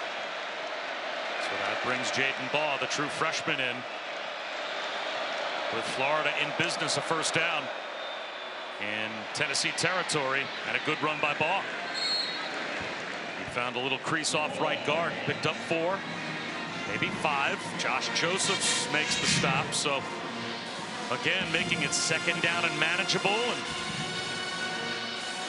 it's in position to add points. Florida with this 3-0 lead. It's the push at the point of attack that the Florida offensive line is getting right now. They are up on their hands and toes, and they are coming off the ball with this zone scheme runs. Play action. Mertz takes a shot into a tight window. Incomplete. Arliss Boardingham was the target, and he took a heavy hit, and he's going to go off to the sideline. He's shaken up.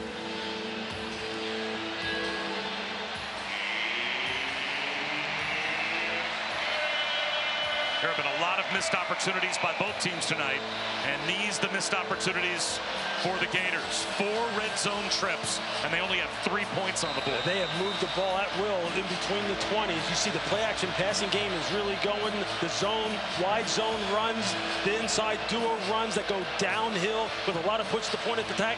They're getting all of them going. It's just when they get down in here, they start to sputter and hurt themselves. Please reset the game clock to 8 minutes, 42 seconds. Please reset the game clock to 8:42. They accidentally let the clock run down. Thank you. And that also gives a fresh play clock to the Gators. Third down and a long 4, close to 5.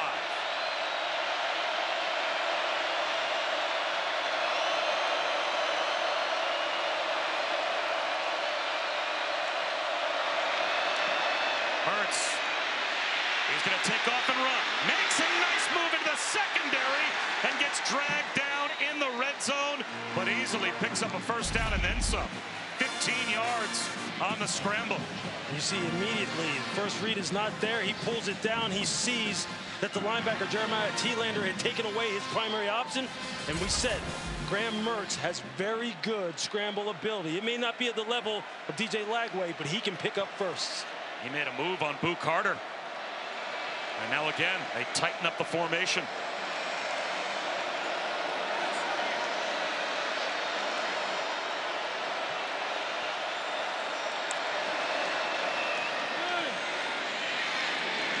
Nothing there for Jaden Baugh. Wrestled down by Josh Josephs. That's a big time play by Josh Josephs on the edge. Again, if you're Florida now, just like any offense, you want to be able to run the football down here in the red area. You see Montrell Johnson over there on the sideline trying to get that left ankle loosened up. They need him back in this game. Tennessee, they got to get another stop here. They got to rise up once again. Mertz, end zone, touchdown! He finds the tight end, Arlis Boardingham. And finally, after all of these red zone trips, the Gators strike for 6. And Mertz shaken up after the touchdown pass. So the Florida quarterback limping off to the sideline after he dropped one into Boardingham. Florida number 53 is now wearing 49. And he's angry. He was really just kind of like backing off after that play was over, after he had threw the pass, and no one was really anywhere near him. He didn't take any contact to his lower body. He just kind of got his foot caught in the turf in a weird way and started hobbling. The first touchdown of the game caps the worst field position of the night for Florida. They go 92 yards, Lewis, and end up in the end zone. Yeah, you just see Boardingham, he just arc releases and then gets up the seam, and they have some miscommunication in the secondary. Then here you're going to see Graham Mertz. They're right there. You just see his leg just get caught in the ground, a little bit weird. Non-contact injury.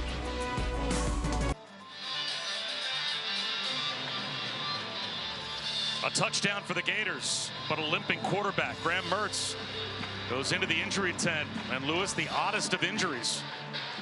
Yeah, I mean, you just don't know exactly what happened right there, because it just looked like a play that should have been harmless. You just thrown a touchdown pass, was just kind of skipping back, getting ready to celebrate.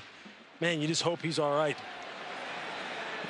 And this ball bounces through the back of the end zone for a touchback for the Vols. So now, how do the Vols respond? We'll find out after we check in with Matt.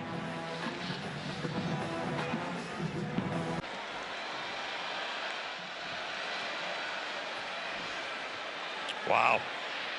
It's almost like playoff games, or seemingly so, in the SEC. Every week, with the 12-team playoff and the implications and percentages and where you would think at the end of the season, with at-large bids on the line, the resume-building possibilities.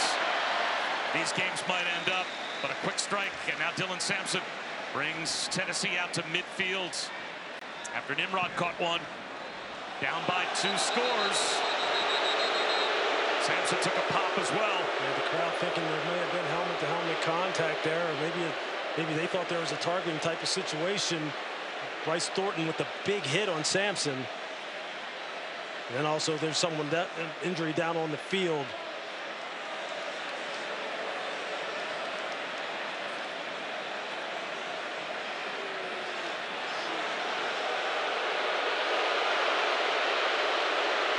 R.J. Moten being helped off. People are very sensitive nowadays when it comes to quick operations of offenses and how defenses try to combat it when teams are going really fast. Do they fake injuries? Are they trying to slow them down and regroup? Are they doing that on purpose? Are there injuries for real? It's a point of contention right now.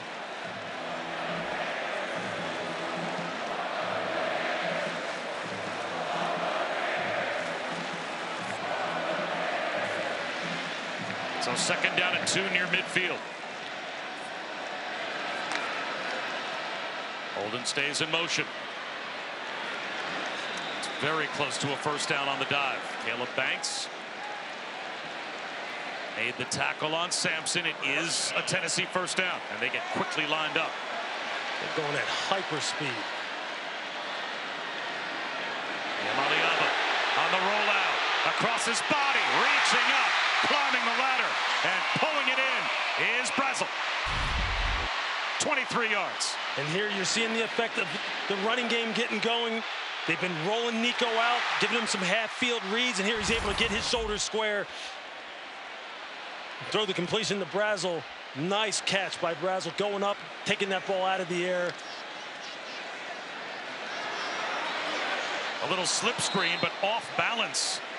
And reaching back for that one was Holden Stays. Never really had a chance to get going, so he only picked up a couple of yards. I really like what Josh Heupel is doing with Nico Maliaba, getting him out on the perimeter, giving him half the field to work with, running some nice route combinations, easy completions. Right up the middle goes Sampson. Close to a first down. About a yard short. It'll be third down as they are in the red zone. You can see Josh Heupel down on the sideline telling Brazel, hey, get over there in that 3-by-1. We want to go fast. Jump cut.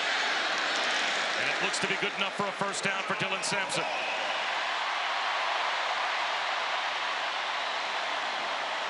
Now Nico looks settled down. He looks like he's in control. He's throwing the football with accuracy. The running game's getting going a little bit. You've got Florida on their heels now.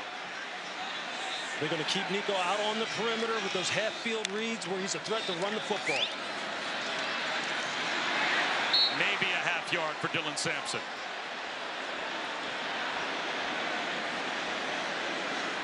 Jaden Robinson, another tackle for the Gators. So now you're in a situation where you have to throw the football. Now this is where Billy Napier said he wants his defense to be. Take care of the early downs. Get them in the second and third and long so you can tee off on the passer. Get Nico out on the perimeter where he can use his athletic ability. Swing pass. One-on-one tackle broken by Sampson. Inside the 10, down to about the 8. Jordan Castell had a chance to bring him down and couldn't, so he picked up 8. You see how tough Dylan Sampson is. That lower body balance. Back up at the line again. Another try for Sampson. Crab calls. Right at the line to gain. Cam Jackson tripped him up. I think he was tripping over Nico's feet as he handed the ball off. I think they got their feet crossed up just a little bit. That's why he was falling forward when he reached the line of scrimmage. He was short of the first down. It looks like fourth down and very short. And they're going to run some big bodies in to go for it. I'm surprised they're not measuring here, just to show for sure exactly how far they need to go.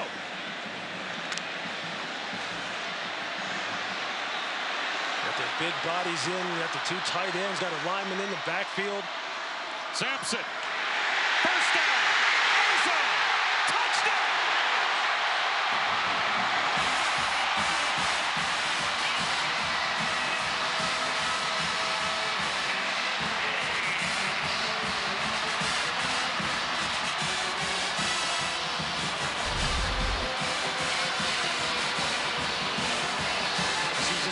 Formation. They got Kitzelman. Looks like they have defensive lineman Jackson Moy lined up in the backfield as well, just to get some more beef at the point of attack. And then Dylan Sampson showing that competitive toughness that he's shown all year long. Gets him on the scoreboard at 6. All night, Lewis, neither team could find the end zone. Then back-to-back drives. The Gators score, and the Vols answer. Tennessee says, hey, look, you see there, leading up in the hole. Again, Miles Kitzelman Gets a good block at the point of attack. Moy cleans it up, and then Sampson just does the rest. He just follows his blocks. You see here, he's able to run through the arm tackles and then just continue to fight, climbing over bodies and getting the ball in. That's exactly the formula that they used last week against Arkansas. When they came out in the second half, they put it in the hands of Dylan Sampson and said, big boy, go to work. Lead us to glory. Get us in the end zone for 6. It's amazing how momentum works, man. You see that ball go across the goal line, everybody perks up.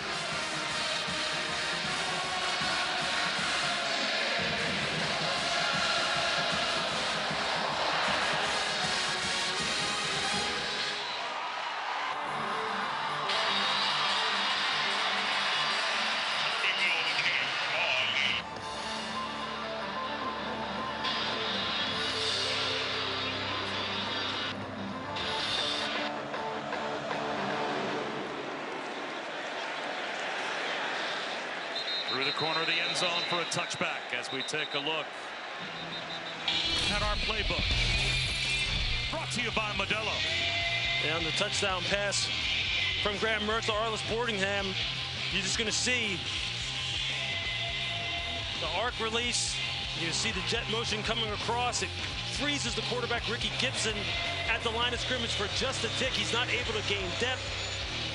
Graham Mertz puts it on him, but then suffers an unfortunate injury that still don't know exactly what happened to him.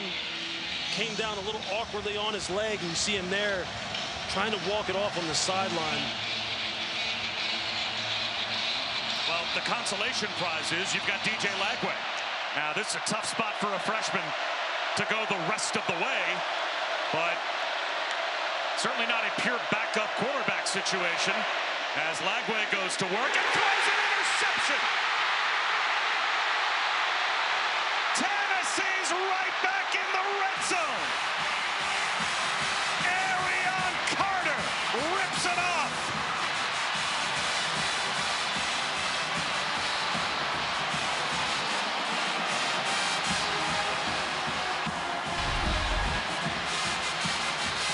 You're going to see this route combination right here, and watch Arion Carter, watch him sink underneath that sail route. This is textbook, folks. It doesn't look any prettier than this.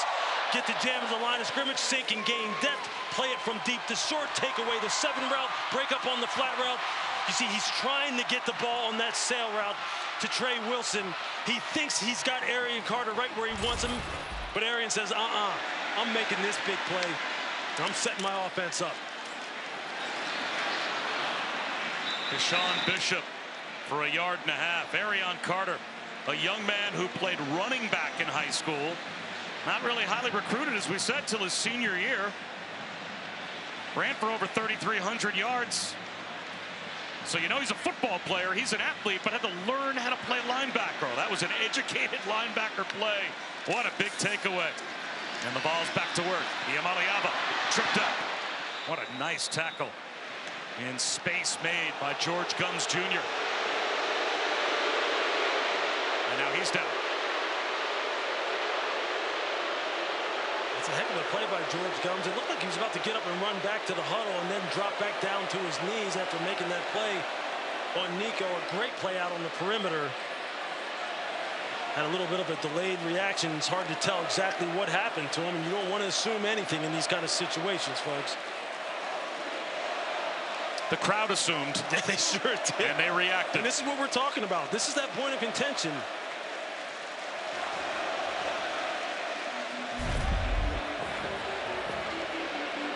You see him right here. Oh. George Gums is chasing him down out on the perimeter. You see there, he's up on his feet. And then just drops down to his knees. See, those are the kind of things that people have become grown very suspect about. It's something they're going to need to clean up and make sure that they get a handle on. But you never know when a player is injured or not. You can never assume. But man, against teams like Tennessee that love to really step on the gas pedal and go at hyper warp speed, you know teams employ some kind of nefarious tactic sometimes to slow them down. and let your defense regroup. I guess the one thing I would be skeptical of, George Gums might be the best pass rusher. Yeah, and you don't want to take him off the field. Florida has. You're going to take him off the field before 3rd down and 7? Yeah, exactly. Well, he's off the field now, and here is 3rd down. Yamaliava, high throw, incomplete. So after the giveaway by the Florida offense, their defense gets the stop in the red zone. They will hold to a field goal attempt, and it will be Max Gilbert that will come out to try and tie the game. Oh, he had Squirrel White coming open for maybe a touchdown, but the pressure from Shamar James makes him speed it up and airmail that throw. Well, they had the right call on it. They just could have got it blocked up. But that's how it works. Pressure rushes you, forces you into an air throw. 35 yards out. The only player this season in the SEC that's scoring more points per game than Max Gilbert is Dylan Sampson. He is now 11 for 12 on the year, and we are tied. Time now for the Aflac trivia question. This is the 54th all-time meeting between the Gators and Vols. How many previous meetings came in a bowl game? Tennessee, Florida in a bowl game. I'll have the answer for you after the kickoff. You got a guess? You got a good guess? One? And I'm terrible at these. I'm a bad historian. I have no memory. I've got too many kids. I can't remember where my keys are. So many good memories of these matchups in a bowl game, Tennessee and Florida. I mean, that's a great question.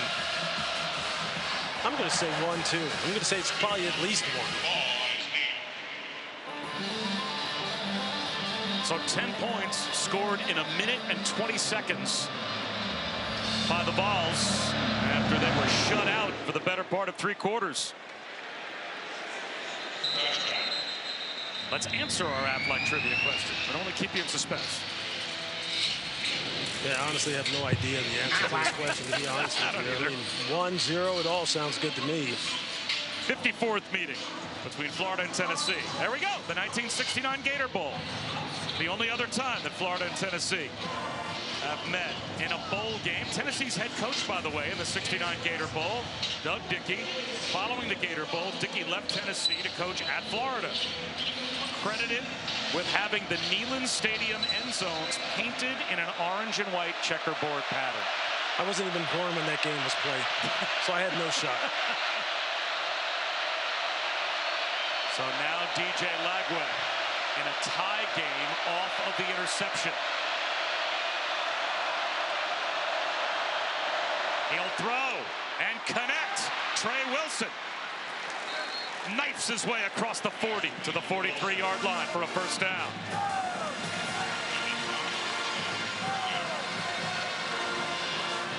This young man has ice water in his veins. He's got pressure in his face, throws a strike.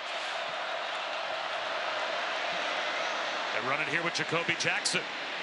Let's go down to Chris. You know, Billy Napier has raved about the maturity of DJ Lagway, and it showed after that interception. He came over, went over with the tablet with the coaches on what led to the interception, then went to all of his offensive line and skill position players, said that one's on me. And it appears like it will be his ball game because Graham Mertz is currently in the locker room.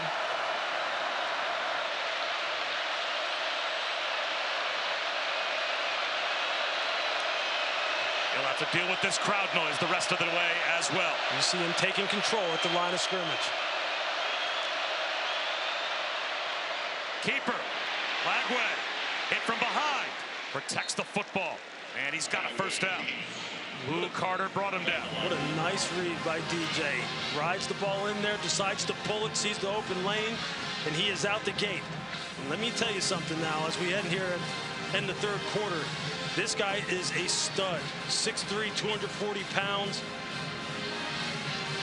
A rifle for an arm, great mobility. Now's his opportunity. Are rivalry games any fun in college football? Oh, this is, I mean, it doesn't get any better than this, Bob. It really doesn't. This is the end of the third quarter. 15 minutes to decide the latest chapter of the Tennessee-Florida rivalry. We'll head to the fourth here at Neyland in a moment.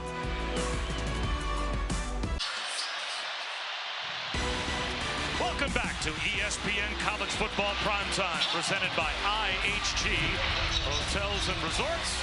You're watching the SEC on ESPN. Start of the fourth quarter, the 8th all-time Checker Neyland game. Tied at 10. Boy, just take it in.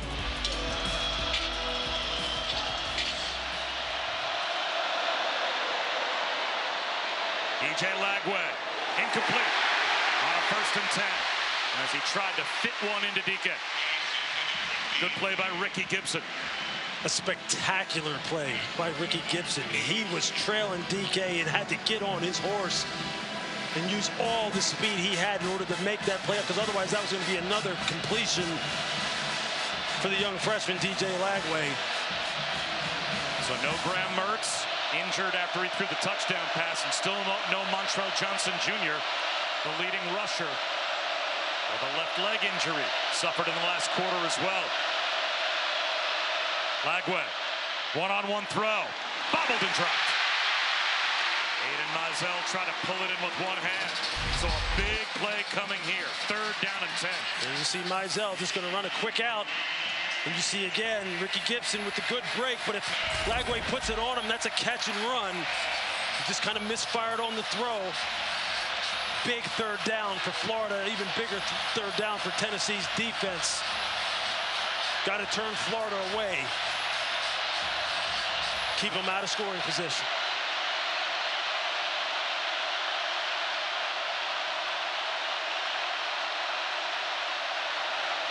Five-man rush. Lagway hit as he throws. That's caught. Short of the 1st down, but it at least creates a decision. What a catch by Trey Wilson. What a gutsy throw. The orange jerseys surrounding him. Looks like they'll go for it. Well, that's a heck of a gutsy throw. You're absolutely right. He fired that into triple coverage and trusted his arm strength. And now here on 4th and short.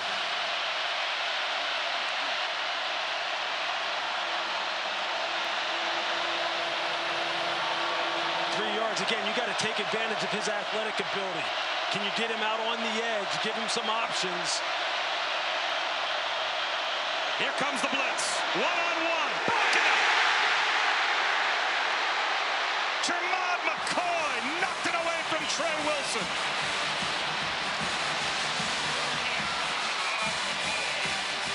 I think you take away from what DJ Lagway does best, and you just put it in the hands of the wide receiver Eugene Wilson, Trey Wilson, and you see the great job of Jermod McCoy. He reads that slant perfectly. Big time play.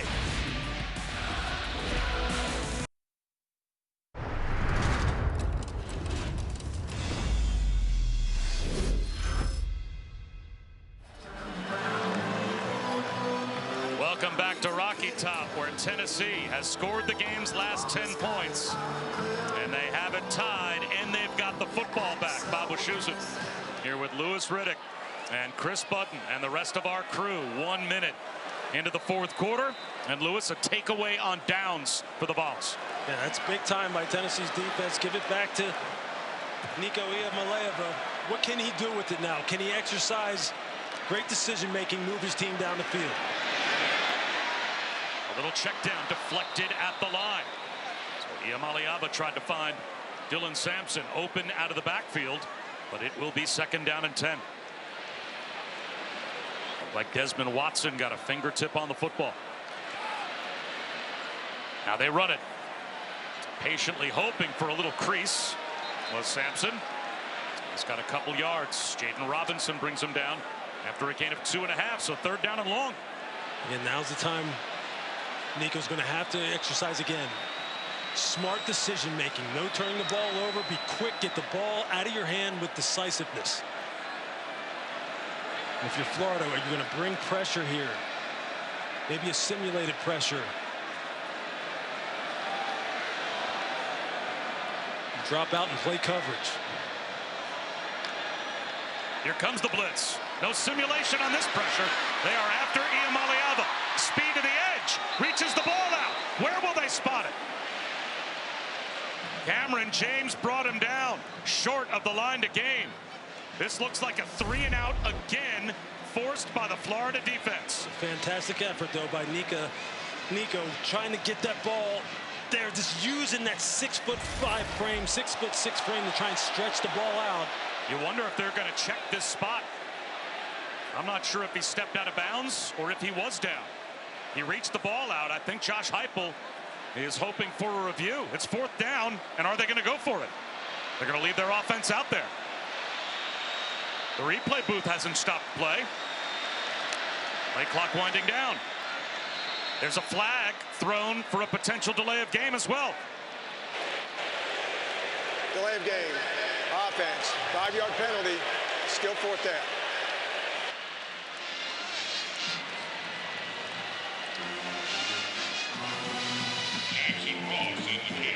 There you see Maliava walking off the field, giving his best effort. He's really starting to show you just how dangerous he is out on the perimeter. His running ability really hasn't been unleashed and untapped and hasn't been tapped into yet this year. Great individual effort. DK is going to let it bounce. Covered beautifully by Tennessee. Nimrod was there to down it at the 6.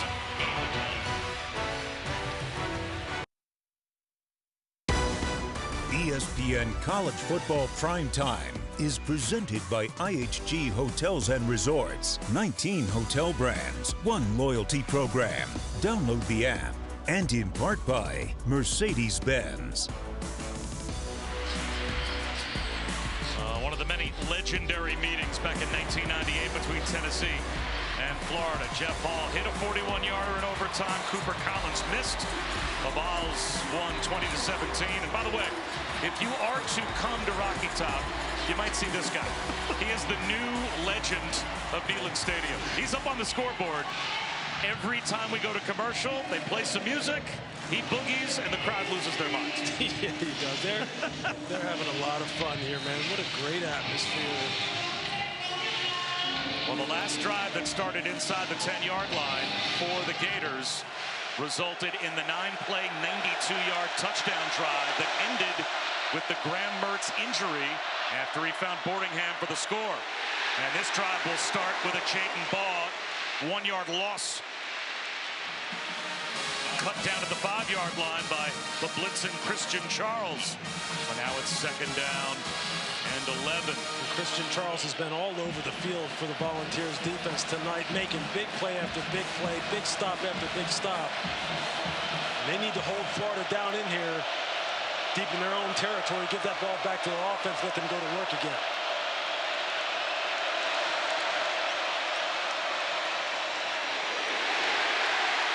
Gain of maybe a yard. Jeremiah Thielander, who took over for Keenan Peely after Peely was injured in the first quarter, gets the stop. 3rd down and 10. And Lewis, are you trusting Lagway to throw on 3rd down and 10 from all the way down here at the goal line? Look, I have no doubt that they have full trust in this young man and his ability to both run and pass. So if you're going to throw the football down here, don't make him a sitting duck in the pocket. Get him out on the perimeter where then he can make a good decision. So I can tell you this, number 27, James Pierce, here he comes. He just was in on that 2nd down stop. Now he's going to tee it up. Play clock's at 0. That's going to be delay of game. They didn't get it off.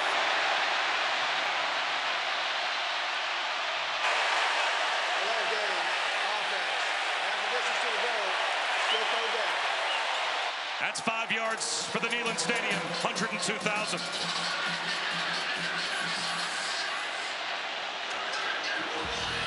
Tennessee's version of the 12th man. I mean, it is loud in here. These people are going berserk. I mean, what a great scene for freshman DJ Lagway. This is as important a play as you've had in this game. Deep in your own territory, you have to make a good decision here.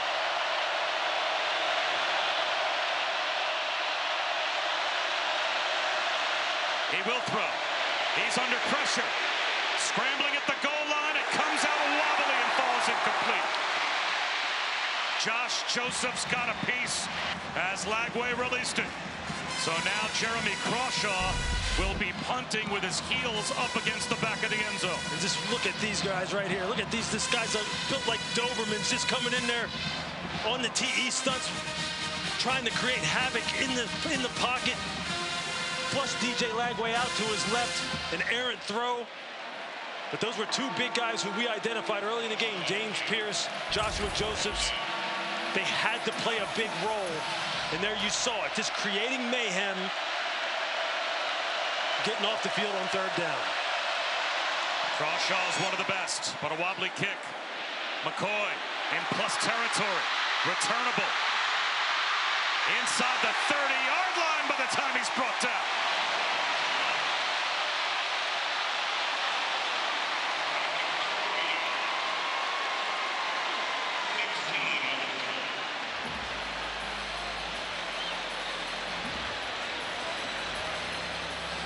Bob, many people will tell you that the SEC is the closest thing to the NFL that you'll get.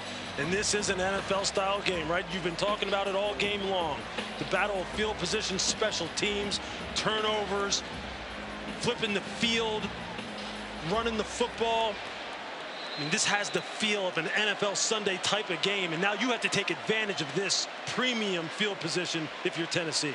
There's one team in America that is top 5 total offense, total defense, scoring offense, scoring defense. It's Tennessee, and they'll run a screen out to squirrel right, and he gets stood up. And yet, being top 5, Lewis, total offense and defense, scoring offense and defense in this league, Tennessee has been in 2 wars in back-to-back weeks against unranked teams. Every week, that's what it is, man. It is survival of the fittest in the SEC every single Saturday. Dylan Sampson breaks free. Has caught. Touchdown.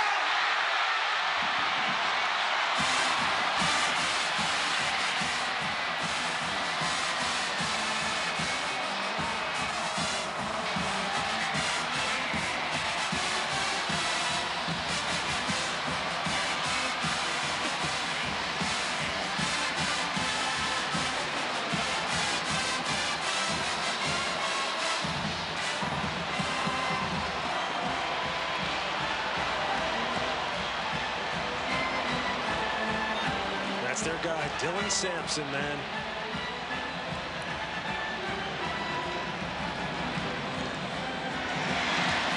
Dylan Sampson, 2 touchdowns rushing tonight, 14 on the season. And they're just leading on their leader, just leaning on him.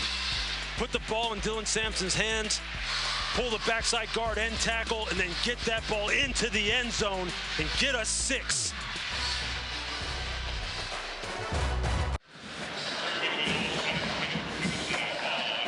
Role reversal for the Vols. Last week against Arkansas, they led 14-3 in the third quarter and ended up losing 19-14 when Arkansas came from behind.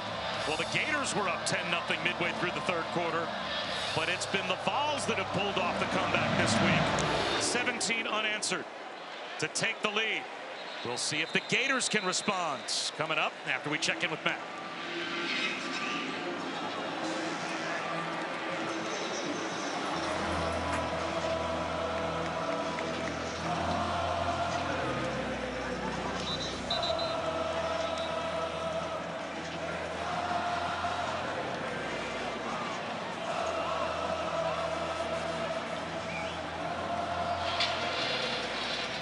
Yeah, that Ole Miss LSU game feels like an elimination game.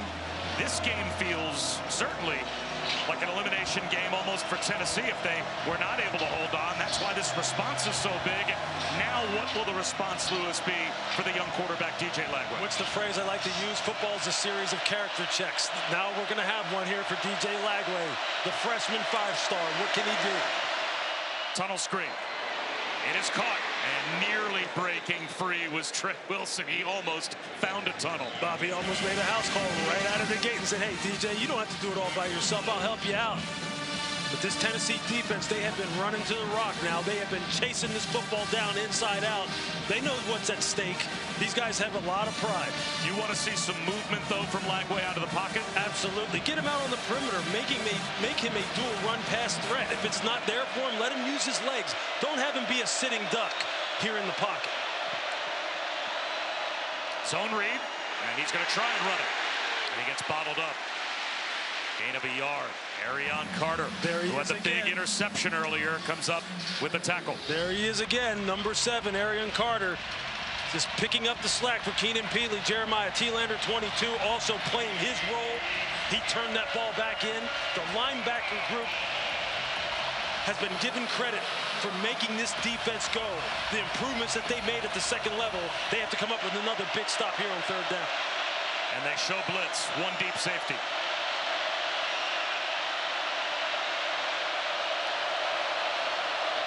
Here they come after the freshman. It's a one-on-one, back shoulder throw, incomplete. He wanted Elijah Badger. Jermod McCoy, textbook technique. Look at that, patient, feet don't go anywhere, offhand jam, eyes down on the hip. Lean into that back shoulder fade. You have to make a perfect throw. He's going, look, you're gonna throw that on me? With the way I just covered him? That is textbook right there. Tennessee's defense has it tuned up right now.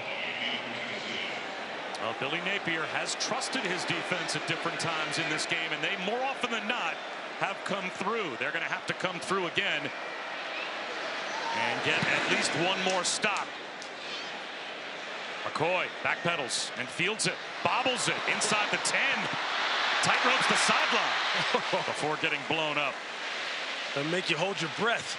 You bobble the ball like that. Coming up next, a night capped off on ESPN with Deion Sanders' Colorado Buffaloes and number 18 K-State in Boulder.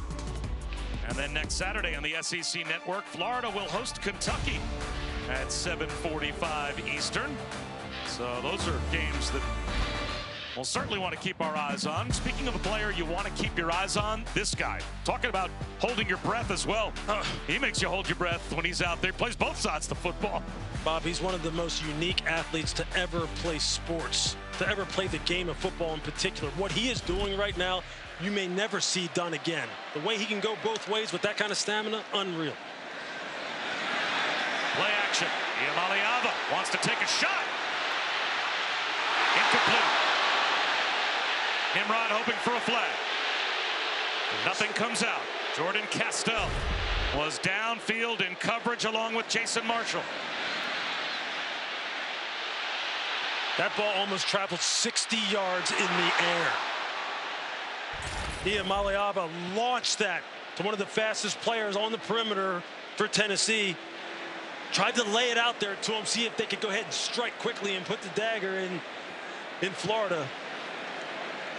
What an absolute rocket launch.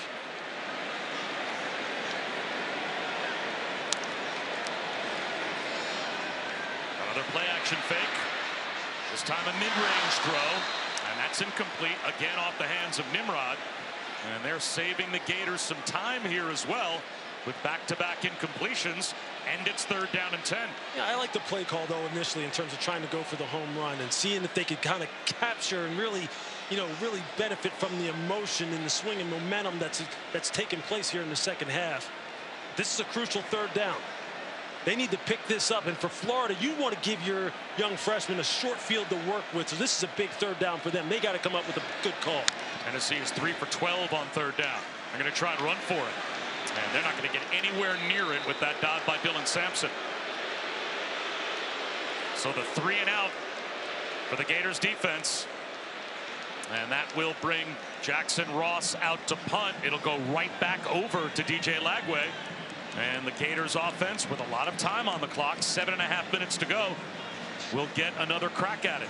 You saw Dylan Sampson just gesturing the fact that he was this close to breaking that out on the second level and ripping off a big one. Let's keep an eye on Jim DK back here returning this punt. This guy is fantastic as far as his open field running skills. They could use a big return here. Wobbly kick. DK makes the first man miss. Makes the second level miss. DK near midfield with a spin move across the 50 into Tennessee territory. That's exactly what you're looking for if you're Billy Napier. Maybe that'll change things. Well, this game turned quickly when a touchdown run by Dylan Sampson was followed, Lewis, by that decision. Yeah, their big-time playmakers started to step up, and Dylan Sampson is the biggest of the playmakers for the Tennessee Volunteers, and he started to take over this game and really assert his dominance as one of the best runners in the SEC, one of the most productive runners in the SEC as far as getting that ball across the goal line. Now this defense is going to have to rise up again, because here's Florida on the plus side of the 50 after a fantastic punt return by Jim Deacon. And for DJ Lagway, redemption opportunity as that pick set up the go-ahead touchdown. And now he starts in plus territory with the short field. The handoff to Jaden Baugh, another true freshman. He's got a first down. Youth will be served for this offense for Florida as they're to the 35-yard line of the Vols. Both of the teams saying, heck with throwing the football. Maybe we should really lean on the run game a little bit here. And again, another one of those stud running backs for Florida picking up big yardage. Up tempo at the mesh point, blown up in the backfield. Boy, nowhere to go. Baugh just swamped under. James Pierce came through. Tyree West in the backfield as well. A loss of about 2.5. I mean, just so quick off the ball. DJ Lagway didn't even have a chance to read the defensive end, because Tyree West said, look, I'm taking it out of your hands. I'm just going to blow all of this up and get a TFL. Tackle for loss. So now they're behind the chains.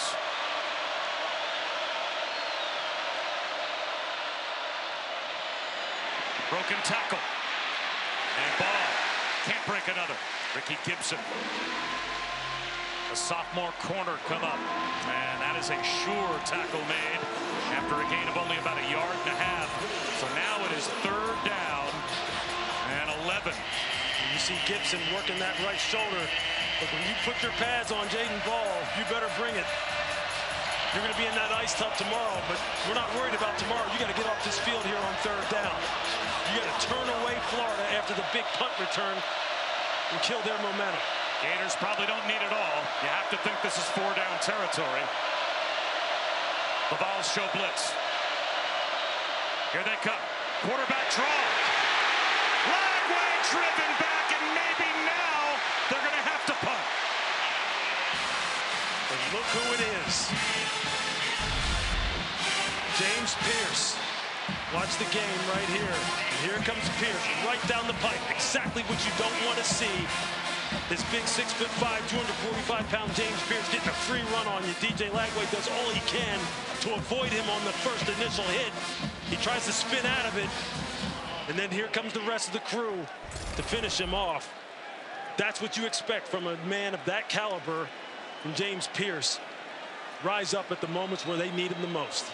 They have to think Billy Napier probably would have gone for it at 4th and manageable, but a 10-yard loss and a fair catch inside the 10-yard line by Jermon McCoy. You have to punt there and play the percentages and let your defense, with 4:17 to go, try and go and get another stop. So Tennessee with the 17-10 lead. And again, our All-State playoff predictor, we told you how important this game is. And Lewis, this is kind of the story every week in the SEC, with these teams in, out on the playoff bubble and what the percentages are. For Tennessee, 52% to be a college football playoff team in the new 12-team format with a win. But boy, would their hopes take a big blow if they were to lose this game. No question. Every play, every series, just every moment of these games in the SEC mean everything to these teams. They're going to try and run it here. And getting dragged down inside the 10-yard line. Jason Marshall brings down Sampson for a loss. 2nd down and 13. Again, the battle goes back and forth. Defenses know we have to go ahead and make big plays. And you see Graham Mertz over there on the sideline. You just feel for the young man. You know, it's just killing him to be over there. We visited with him last night. What an impressive young man. He's got the crutches, which we just hope he can get back on the field as soon as possible. Whatever that may be. A non-contact injury. As up the middle on a dive, back to the original line of scrimmage goes Sampson. 3.5 minutes to go. And that is, especially for a senior wrapping up his college career, the worst possible way that it could end. As you can see, the brace on the left leg, on crutches and being consoled by his teammates. Bob, it's the way it happened. I mean, he was just ending the play all alone by himself. So Tennessee's just going to milk as much time off the clock here as possible, but Florida, if they get a stop here on 3rd down, will have all the time necessary. They're going to send a blitz. Iamaleava's going to take a shot. One-on-one. What a catch made on the sideline, but out of bounds. Brazel. Almost a highlight reel reception, but he couldn't pull it in and get a foot down at the same time. He just ran out of room. Just look at him rise up in the air and high point this ball. Can't get that left foot down in time. Just about a foot out of bounds. 6'5", 200 pounds, Chris Brazel. Got to watch him at practice the other day. Look, these Tennessee wide receivers, I mean, they are just giants with tremendous athletic ability. That close to making one of the biggest plays of the game.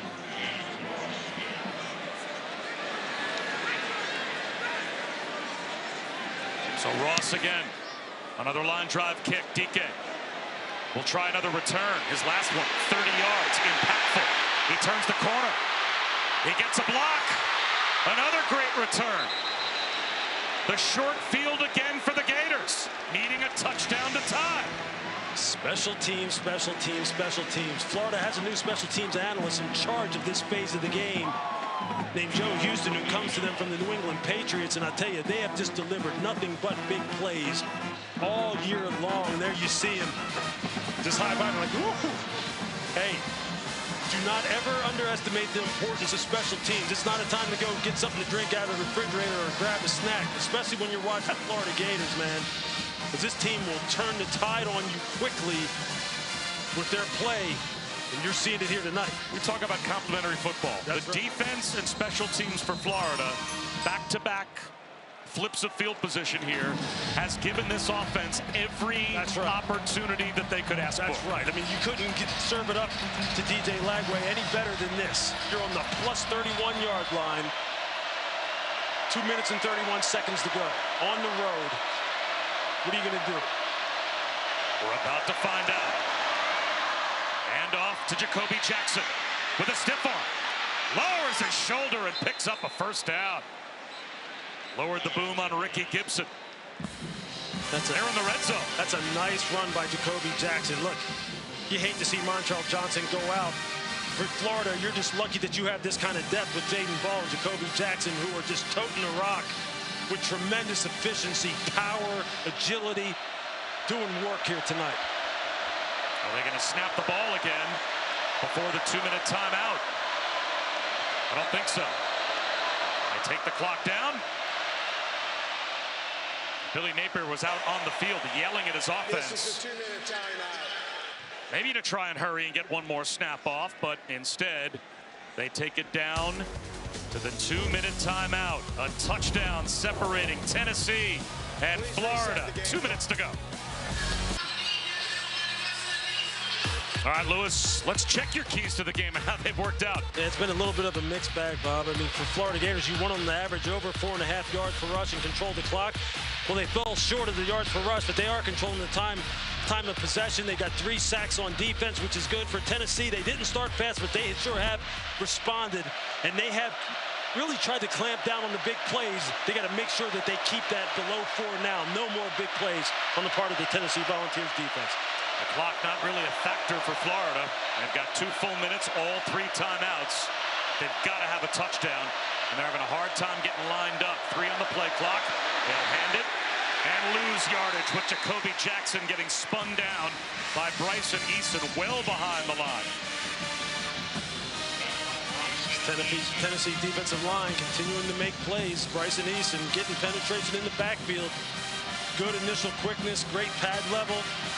All the fundamental things that you have to rely on at this point in the game. Your fundamentals are going to win this game for you. And if you're Tennessee, the defensive line is going to help win this game. It's their strongest unit. You got to continue to step up.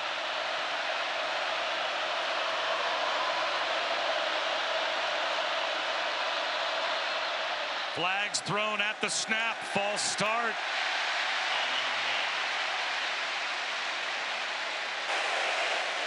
False start.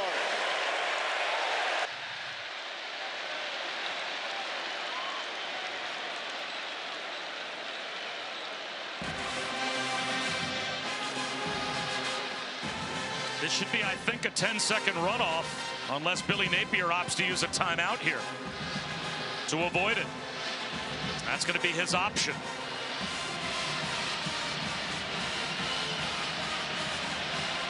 And they're looking over to see what he wants to do with 1:18 to go.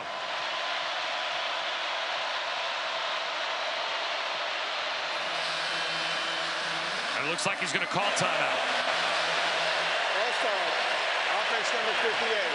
5-yard penalty. Still second down. Florida has elected to take a timeout to avoid a 10-second runoff. It is their first. And maybe a good timeout. Granted, you not only save the 10 seconds, but now second down and 17. You maybe bring your freshman quarterback over and settle him down a little bit. Exactly. I think that's what he wanted, just to make sure, look, this is a big spot here. You have a young freshman on the road here in the SEC against a defense that has really turned up the heat on him here in the second half. Let's just make sure we have a good plan. We have the right people on the field. We have the right calls. And let's just get this young man out on the perimeter. All right, if you're going to throw the football, get him outside the pocket. That's my question now. What's that plan? Because this seems like a very obvious down and distance to have that freshman quarterback putting the ball in the air. That's right. You just want to get him outside the pocket. You see how James Pierce, Joshua Joseph, these guys are starting to turn up the heat. They're starting to really get off the ball. They're feeding off of this crowd. You know that the offensive linemen are sitting in there. They can't hear the snap count. They probably can't hear the clap. So now, of the quarterback, you got to give the quarterback some help. Let him have some space to work with. 2 timeouts left for Florida. But they get the 10 seconds back. 1:18 to go. Lagway to throw. Sets up the screen. Caught by Jackson. Nowhere to go along the sideline. And he stays in bounds as well. That'll keep the clock rolling. Arion Carter got there first. Well, again, it's 4-down territory, but now they've got a lot of distance to cover. They have to get down inside the 9-yard line to pick up a first down. It is 3rd down and 18. I'm going to continue to say, with the way this team is rushing the passer, if you're Tennessee, I'm saying, go ahead, let him sit right there in the pocket. Let us run our games inside. Let us get our heavy hitters freed up. And if you're Florida, move him. Over the middle towards the end zone. He's got his man, DK, for a touchdown.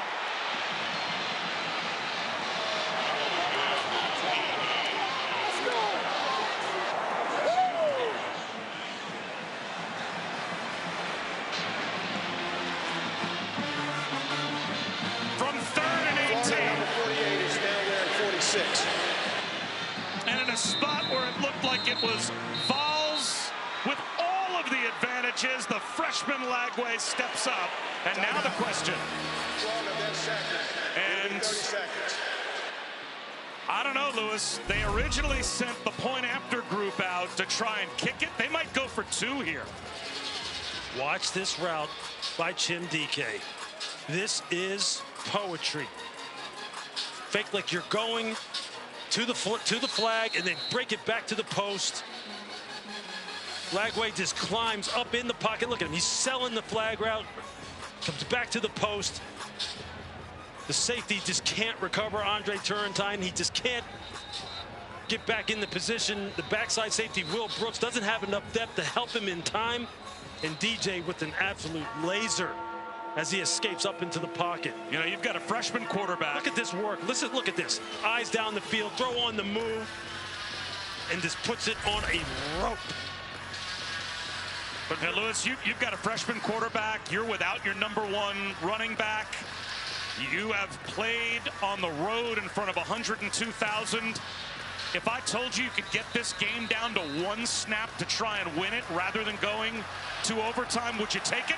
It looks like that's what they're going to do. And you watch this young man's tape. He's made for this, and here they go.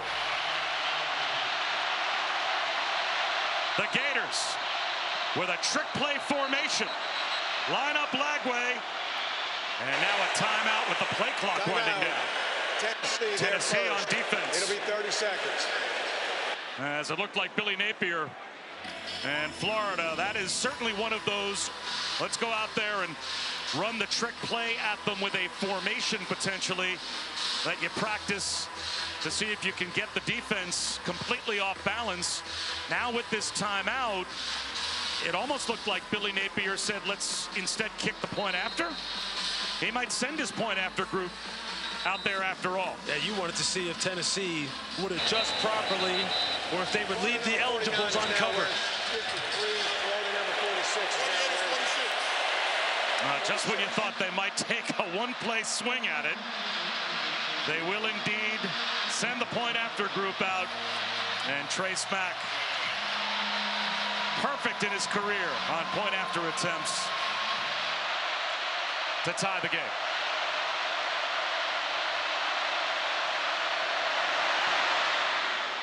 And we are now deadlocked at 17. Now still 2 timeouts left for Tennessee and 29 seconds on the clock.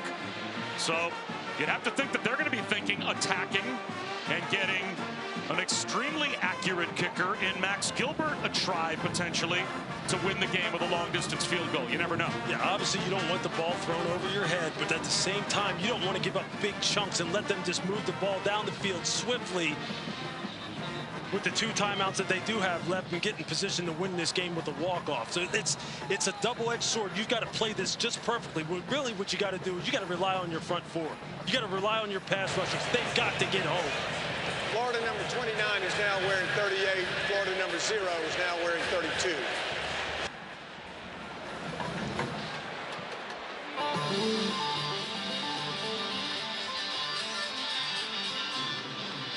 They'll drop the true freshman Mike Matthews back. But all night, it has been nothing but touchbacks on the kickoffs from Trey Smack. We'll see if he puts this one through the end zone again. Of course, if he does, that saves time for Tennessee. If you force a return, that'll take time off the clock. See how Florida plays it. He's going to boom it. Well, we'll find out if Tennessee can put themselves in position for a game-winning field goal after we check in with Matt.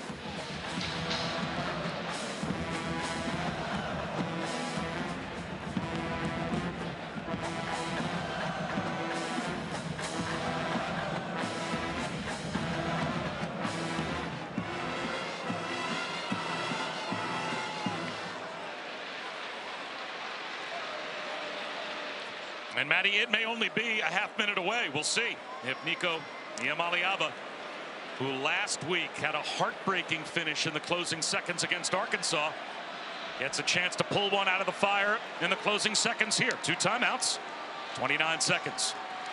Out of the pocket, gets to the sideline and gets hit. And for a second, it looked like an official may have been reaching for a flag, but I think the ball may have popped out as he went out of bounds, and so a beanbag was thrown. The ball was fumbled forward out of bounds. The clock will start on the referee's ready. And that means Tennessee's probably going to have to spend a timeout right here, or have there he and Josh Heupel now realizes it and calls timeout. He wasn't alerted, or at least didn't hear the announcement. Yeah, a couple seconds ticked off the clock. He didn't realize the ball popped loose, and as a result, because that was called a fumble, that meant that that was the same as forward progress being stopped in the field of play. You see the punch out by Grayson Howard on Iamaleava.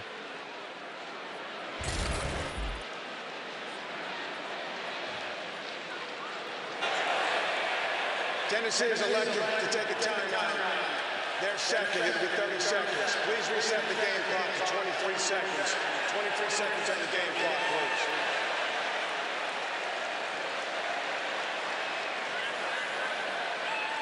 Please reset the game clock to 23 seconds. Thank you. That's a little bit of a break for Tennessee because they have now put all of the time back on the clock. It saves them, what, 8 seconds? So now Tennessee has 1 timeout left, but the full 23 seconds. That marks where Iamaleava went out of bounds, or at least fumbled it out of bounds.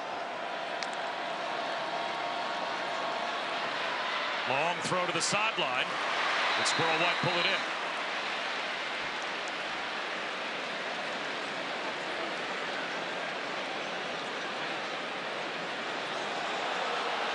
And now he goes down.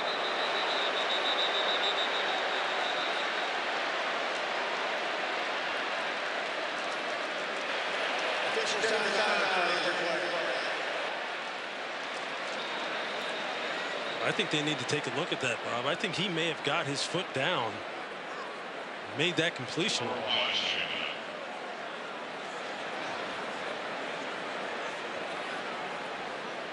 It was ruled an incompletion. Yards are at a premium here. By the way I saw it, he may have got that right foot down. You're going to see it here when we slow it down. Watch where his right foot is when he controls this football. Right here. Pass. The previous player's under video review. Toe down in control. He has it. And you can see even some chalk fly. He's certainly got a toe down. And that would move the ball all the way out to about the 38-yard line. That would give them 10 yards or so with 18 seconds and still a timeout to work with. Now they would still need at least another 25 to 30-yard chunk to even have a chance for Max Gilbert, but with a timeout, they'd have the ability to use the middle of the field. Absolutely. And the crowd now seeing the same replay that we just showed you at home and reacting in the background to what they think was a catch by Squirrel White. I mean, that is a heck of an effort on the part of White to get that right foot down, control the football, have great sideline awareness, and what a heck of a throw by Iamaleava. And the Tennessee offense seeing the same thing. They're walking forward.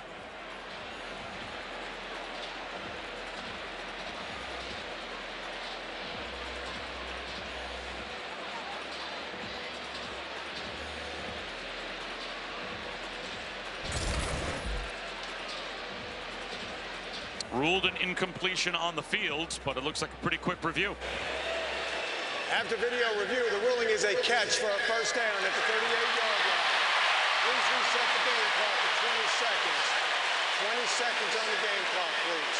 So not only a 12-yard gain, but 2 extra seconds put on the clock for Tennessee. And again, they've got 1 timeout remaining. Max Gilbert's career-long 45 yards as a Vol, but he had a 54-yarder as a high school kicker. And we were watching him during warm-ups. He was comfortably hitting from 55, 56 yards. So if they can get the ball inside the 40-yard line of Florida, he would have a shot at it. They have to go about another 23, 24 yards. And that's off the fingertips of a wide-open Chaz Nimrod, or he might have gotten there on that play. He may have gotten a lot more than just gotten there. Chaz Nimrod was on the run. Nico working up in the pocket. This is wide open. Those are just the throws that you have to make in these kind of situations. Those are difference-making throws. I'm sure he's going to want to look at that one and go, man, I need that one back. That's a game-winning throw potentially. Absolutely. Absolutely. Well, still time. 16 seconds on the clock.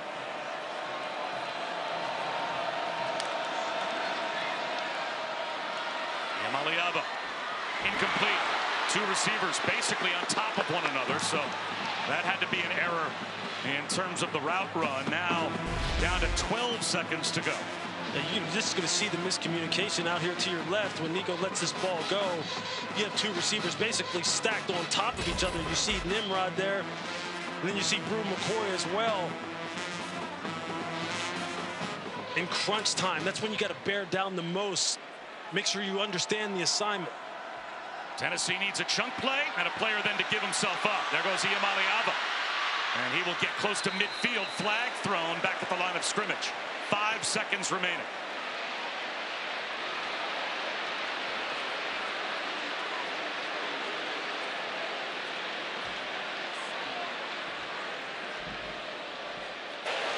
Holding. Offense number 74. Take up penalty. Replay 3rd down. It's just John Campbell Jr. You're going to see him right here. He just isn't able to stay on balance. Feels as though he's going to lose the pass rush inside.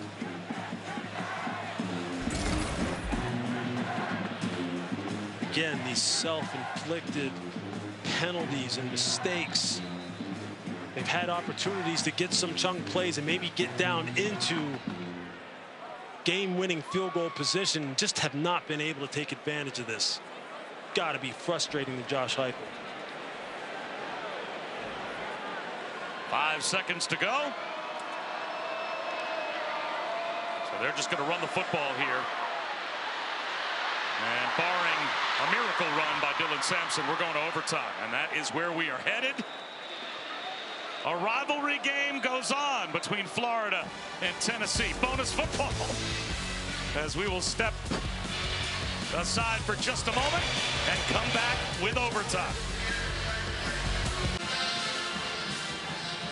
We are back. We are set for overtime. Wayne Winkler, our referee, is just about to call the captains out to midfield to toss the coin and begin overtime.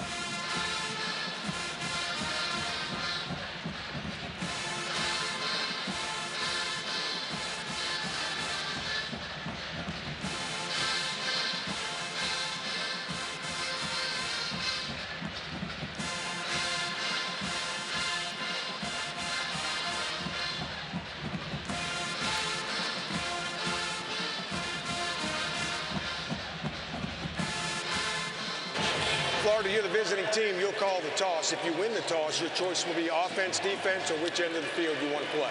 What is your call? Tails. Tails is the call? Tails is the call. It is heads. You've won the toss. You want defense. You want defense? Okay. Which end of the field do you want to play on? Tennessee has won the toss and is elected to go on defense. We'll play on that end of the field. So it will be back to DJ Lagway to see if he can get things started by scoring some points and put the pressure on Tennessee. Look, I wouldn't want to be either one of these defenses, but the way these quarterbacks can run and extend plays and use their legs, which we know comes in handy when you're down here in the red zone. And so right now, you're going to have to be on it as far as your assignments are concerned from a defensive perspective, because there you get a look at DJ Lagway. You see what he can do as far as his ability to throw on the move. And Nico has that same type of ability. This is going to be fun.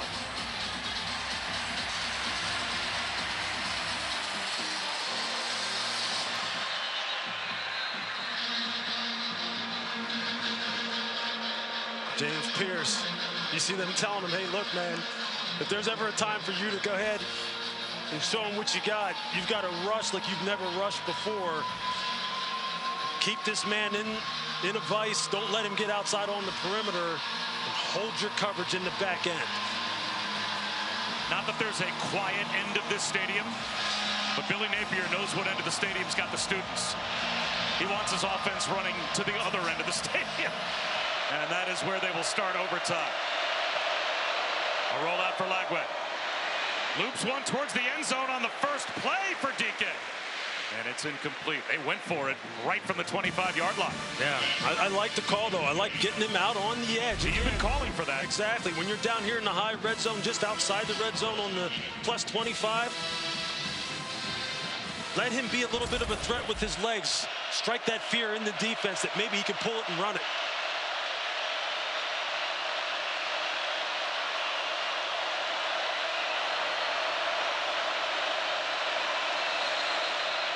Flag down. False start. It's going to be 2nd and 15. Unless it's a simulation. Nope. Offense number 66. 5-yard penalty. Still 2nd down.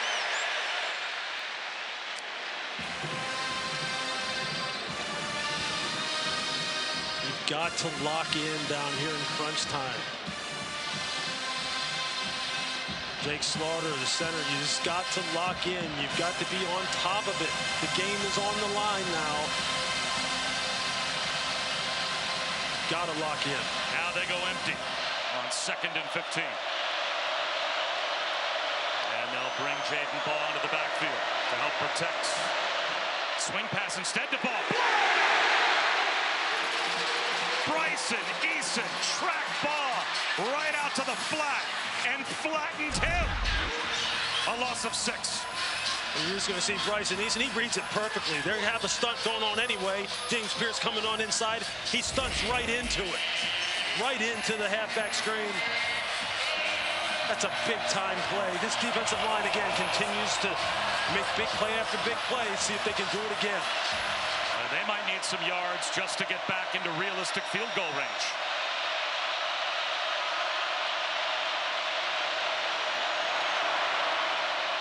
And they're going to run it with Ball. And now they'll have to try a field goal just to put some points on the board and count on their defense to go out and get a stop on Tennessee's offense. You got penalty, you got overthrow, penalty, tackle for loss. That's just not the way you want to go. Number 48 is now wearing 46.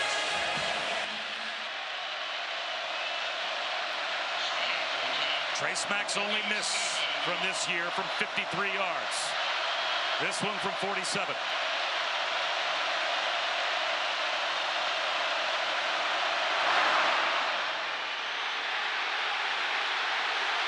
No good. Just wide to the right. The negative plays for the Tennessee defense. Just enough to push Florida back. And now all the Vols need are a field goal.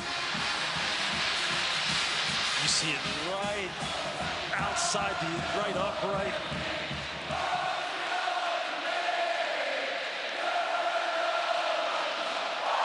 Oh, so close. Billy Napier.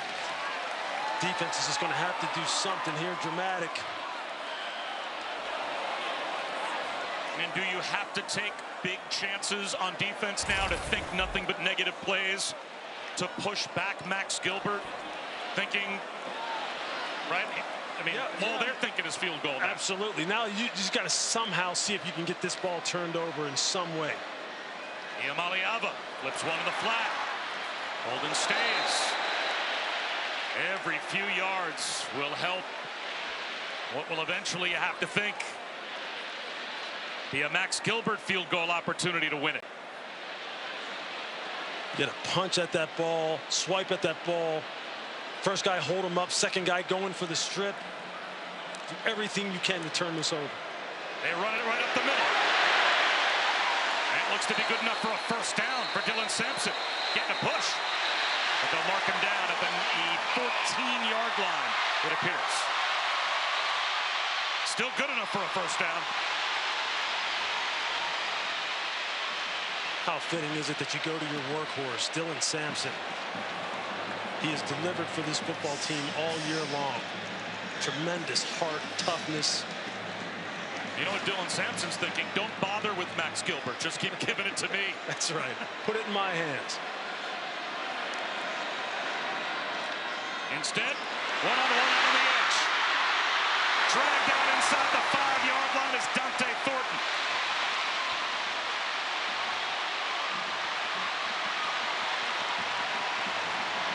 Players feel it. They sense it.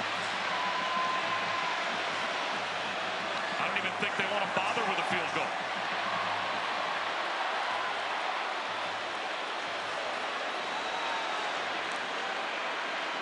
Sampson with a push. A pile-up inside the 2-yard line. I think they marked him short. Crowd reacting so it's a touchdown. Forward progress stopped. That's not reviewable. That's a judgment call. But just look at the effort of Dylan Sampson. You can see his legs just continuing to push. His back is turned. He continues to push. So the ball at the 1-yard line. Second down and goal.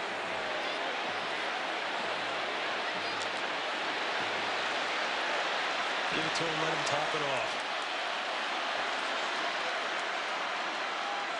Sampson